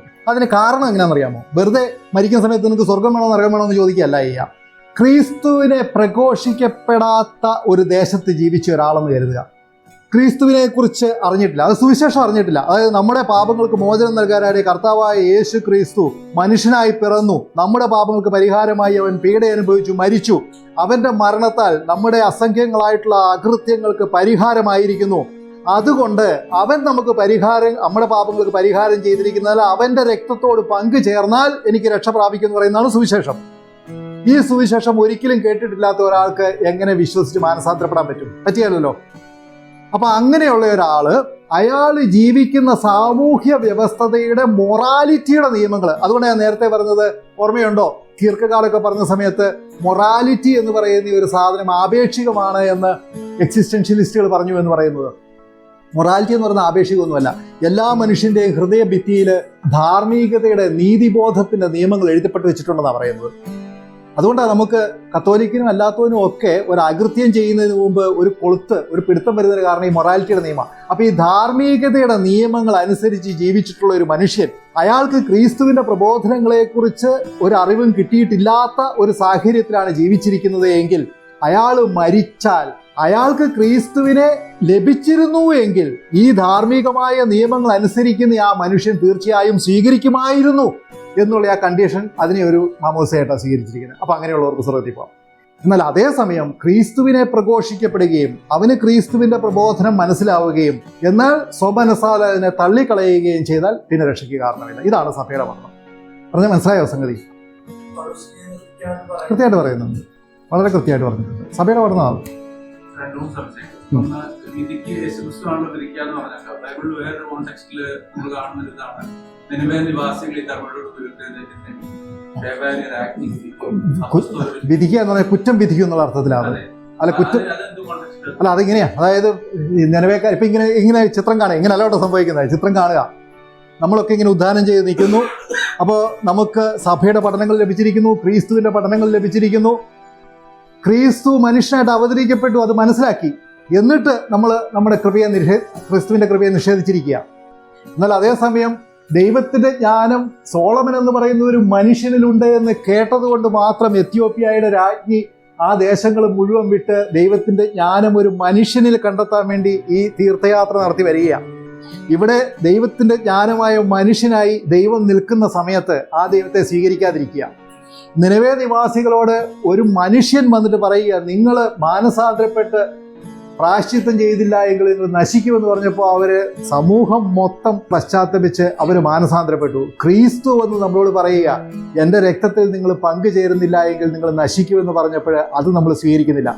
അപ്പോൾ ഈ രണ്ടാൾക്കാർക്കും അവരുടെ രക്ഷയെക്കുറിച്ച് അഭിമാനിക്കാൻ ഒത്തിരി കാര്യങ്ങളുണ്ട്. കാരണം അവരായിട്ട് എഫർട്ട് എടുത്ത് സ്വീകരിച്ചതാണ്. അവരുടെ ദാഹം കൊണ്ടല്ലേ അവർ മാറിയത്. ക്രിസ്തുവിനെ അവർ അറിഞ്ഞിട്ടില്ല. ഇവിടെ ക്രിസ്തു നിന്നിട്ട് നിങ്ങൾ സ്വീകരിക്കുന്നില്ല എങ്കിൽ ആ തലമുറ എഴുന്നേറ്റ് എന്ന് പറയും, നോക്ക് നിങ്ങൾക്ക് എത്ര വലിയ ഭാഗ്യമായി ലഭിച്ചിരുന്നത്, നിങ്ങൾക്ക് ക്രിസ്തുവിനെ കിട്ടിയതല്ലേ, എന്നിട്ട് നിങ്ങൾ സ്വീകരിച്ചോ. ഇതൊന്നുമില്ലാത്ത ഞങ്ങള് മനുഷ്യരുടെ വാക്ക് കേട്ടിട്ട് ഞങ്ങള് രക്ഷ പ്രാപിച്ചു എന്ന് പറയുമെന്നുള്ള കുറ്റം വിധിക്കുന്നതിനെയാണ് അന്ത്യവിധിയല്ല പറഞ്ഞത്. അല്ല, നമുക്കൊക്കെ, അതായത് ക്രിസ്തുവിനെ ലഭിച്ചിട്ടും ക്രിസ്തുവിനെ സ്വീകരിക്കാത്തവർക്ക്, ക്രിസ്തു വരുന്നതിന് മുമ്പുണ്ടായിരുന്ന ആൾക്കാര് അവരുടേതായ എഫർട്ട് എടുത്ത് അവര് മാനസാന്തരപ്പെടുകയും വിശുദ്ധ ജീവിതം നയിക്കുകയും ചെയ്തത് നമ്മുടെ മുന്നിൽ നമുക്കൊരു കുറ്റപ്പെടുത്തലായിട്ട് നിൽക്കും എന്ന് പറയുക. ഒരു സംശയം കൂടി, യേശുവിനെ പരീക്ഷിക്കാൻ വേണ്ടി കുറച്ച് ചോദ്യങ്ങൾ ചോദിക്കുന്നത് ഒന്നാണ്, 7 സഹോദരന്മാർ ഒരു സ്ത്രീയെ. അപ്പൊ അതില് യേശുക്രിസ്തു പറയുന്ന മറുപടി, ഉദ്ധാനത്തില് ശരീരങ്ങളില്ല, ആരും വിവാഹം കഴിക്കുന്നില്ല. ശരീരം ഇല്ല എന്ന് പറഞ്ഞാല് നമ്മൾ ഇപ്പോൾ ഉള്ള ശരീരം ഇല്ല എന്ന് അതിനർത്ഥം. അല്ലാതെ ശരീരത്തിൽ ഉയർത്തെഴുന്നേറ്റിട്ട് രൂപാന്തരം പ്രാപിച്ച ശരീരമാണ്. അതാണ് രൂപാന്തരീകരിക്കപ്പെടും എന്ന് പറഞ്ഞിരിക്കുന്നത്. ആ വാക്ക് വളരെ പ്രധാനപ്പെട്ടതാണ് അവിടെ. നമ്മുടെ, അതായത് ക്രിസ്തു ഉദ്ധാനം ചെയ്തതിന് ശേഷം ഉണ്ടായിരുന്ന രൂപാന്തരീകരണം ഉണ്ടല്ലോ, അത് നമ്മൾ അന്ന് ആ ക്ലാസ്സുകളിടയ്ക്ക് വേണ്ട ഓർക്കുന്നുണ്ട്. നമ്മൾ മഗ്ദലേന മറിയ ഈശോയെ തിരിച്ചറിഞ്ഞില്ല എന്ന് പറയുന്നുണ്ട്. അത്രയ്ക്ക് മാറ്റമാണ്. എമ്മാവൂസിലേക്ക് പോയ ശിഷ്യന്മാരില്ലാവരും ഒരാള് ഈശോയുടെ അങ്കിള് തന്നെയാണ്, എന്നിട്ട് തിരിച്ചറിഞ്ഞില്ല എന്ന് പറയുന്ന ആ രീതിയിലുള്ള രൂപാന്തരീകരണം സംഭവിക്കും. അതാ ഉദ്ദേശിക്കുന്നത് മരണശേഷം എല്ലാവർക്കും.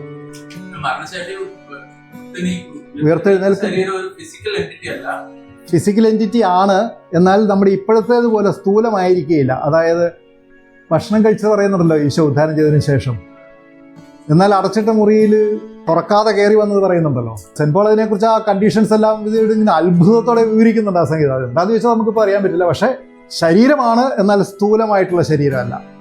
ഒരു ഭയങ്കരമായ ഒരു അവസ്ഥ. അതുകൊണ്ട് ഞാൻ പറഞ്ഞു, മാലാഖമാരുടെ പ്രോപ്പർട്ടി അല്ലതാണ്. മാലാഖമാർ സ്പിരിറ്റ്സ് ആണ്, നമ്മൾ സ്പിരിറ്റ്സ് അല്ല. നമുക്ക് ഫിസിക്കുണ്ട്, മാലാഖമാർക്ക് സ്പിരിറ്റ്സ് ആണ്.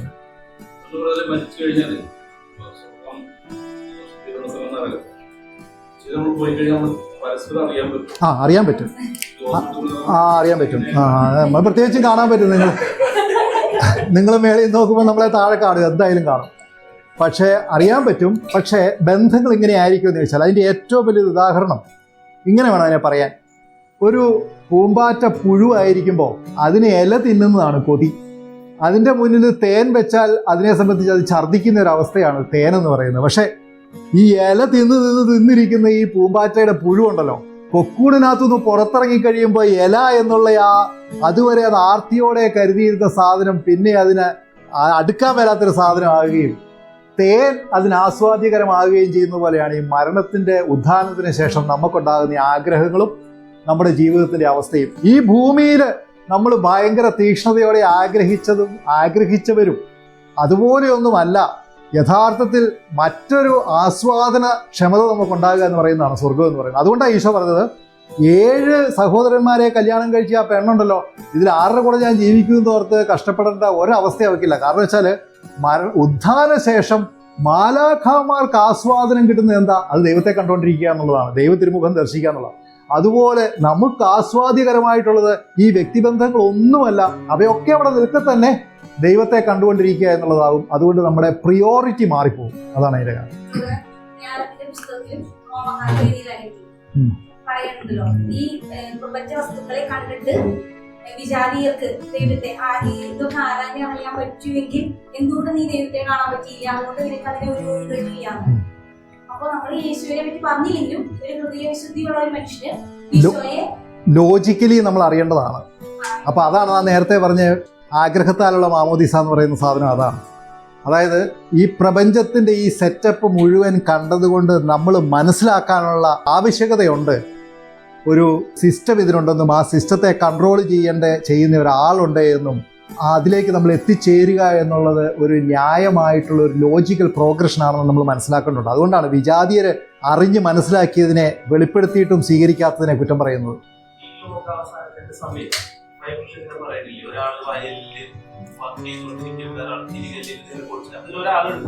ബാലൻസ് ആവുമെന്ന് പറയുന്നത്. ബാലൻസ് ആയ ആള് അല്ല, അത് ഉദ്ദേശിക്കുന്ന ഇതാ, മാരകപാപത്തിന്റെ അവസ്ഥയിലുള്ള ആൾക്കാർക്ക് സ്വർഗത്തിൽ പോകാൻ പറ്റിയില്ല എന്ന് പറയുന്നതാണ്. അതായത് ഒരേ സമൂഹത്തിൽ തന്നെ കുറേ ആൾക്കാർ ആത്മവിശുദ്ധിയുള്ളവരായിരിക്കും, അവർ സ്വർഗത്തിൽ പോകുന്നു. ആ സമൂഹത്തിൽ തന്നെ മാരകപാപത്തിന്റെ അവസ്ഥയിലുള്ള ആൾക്കാർ സ്വർഗത്തിലേക്ക് സംവഹിക്കപ്പെടുകയില്ല, അവർ നരകത്തിൽ പോകുന്നു എന്ന് പറഞ്ഞിരിക്കുന്നതാണ്. ഇപ്പം നമ്മൾ രണ്ടുപേരും ഈ ഒരേ സമൂഹത്തിലായിരിക്കുന്നു, അല്ലെ ഒരേ പണി ചെയ്തുകൊണ്ടിരിക്കുന്നു. അപ്പോൾ ബ്രദറിന്റെ ആത്മാവ് മാരകപാപത്തിന് അടിപ്പെട്ടിട്ടില്ല, ഞാൻ അതേസമയം മാരകപാപിയാണ് എങ്കിൽ നമ്മൾ രണ്ടുപേരിൽ ഒരാളെ എടുക്കപ്പെടുകയുള്ളൂ, മറ്റേ ആള് നരകത്തിന് പോകും എന്നാണ് അർത്ഥമാക്കുന്നത്. അതൊരു കുടുംബത്തിലും സംഭവിക്കാം.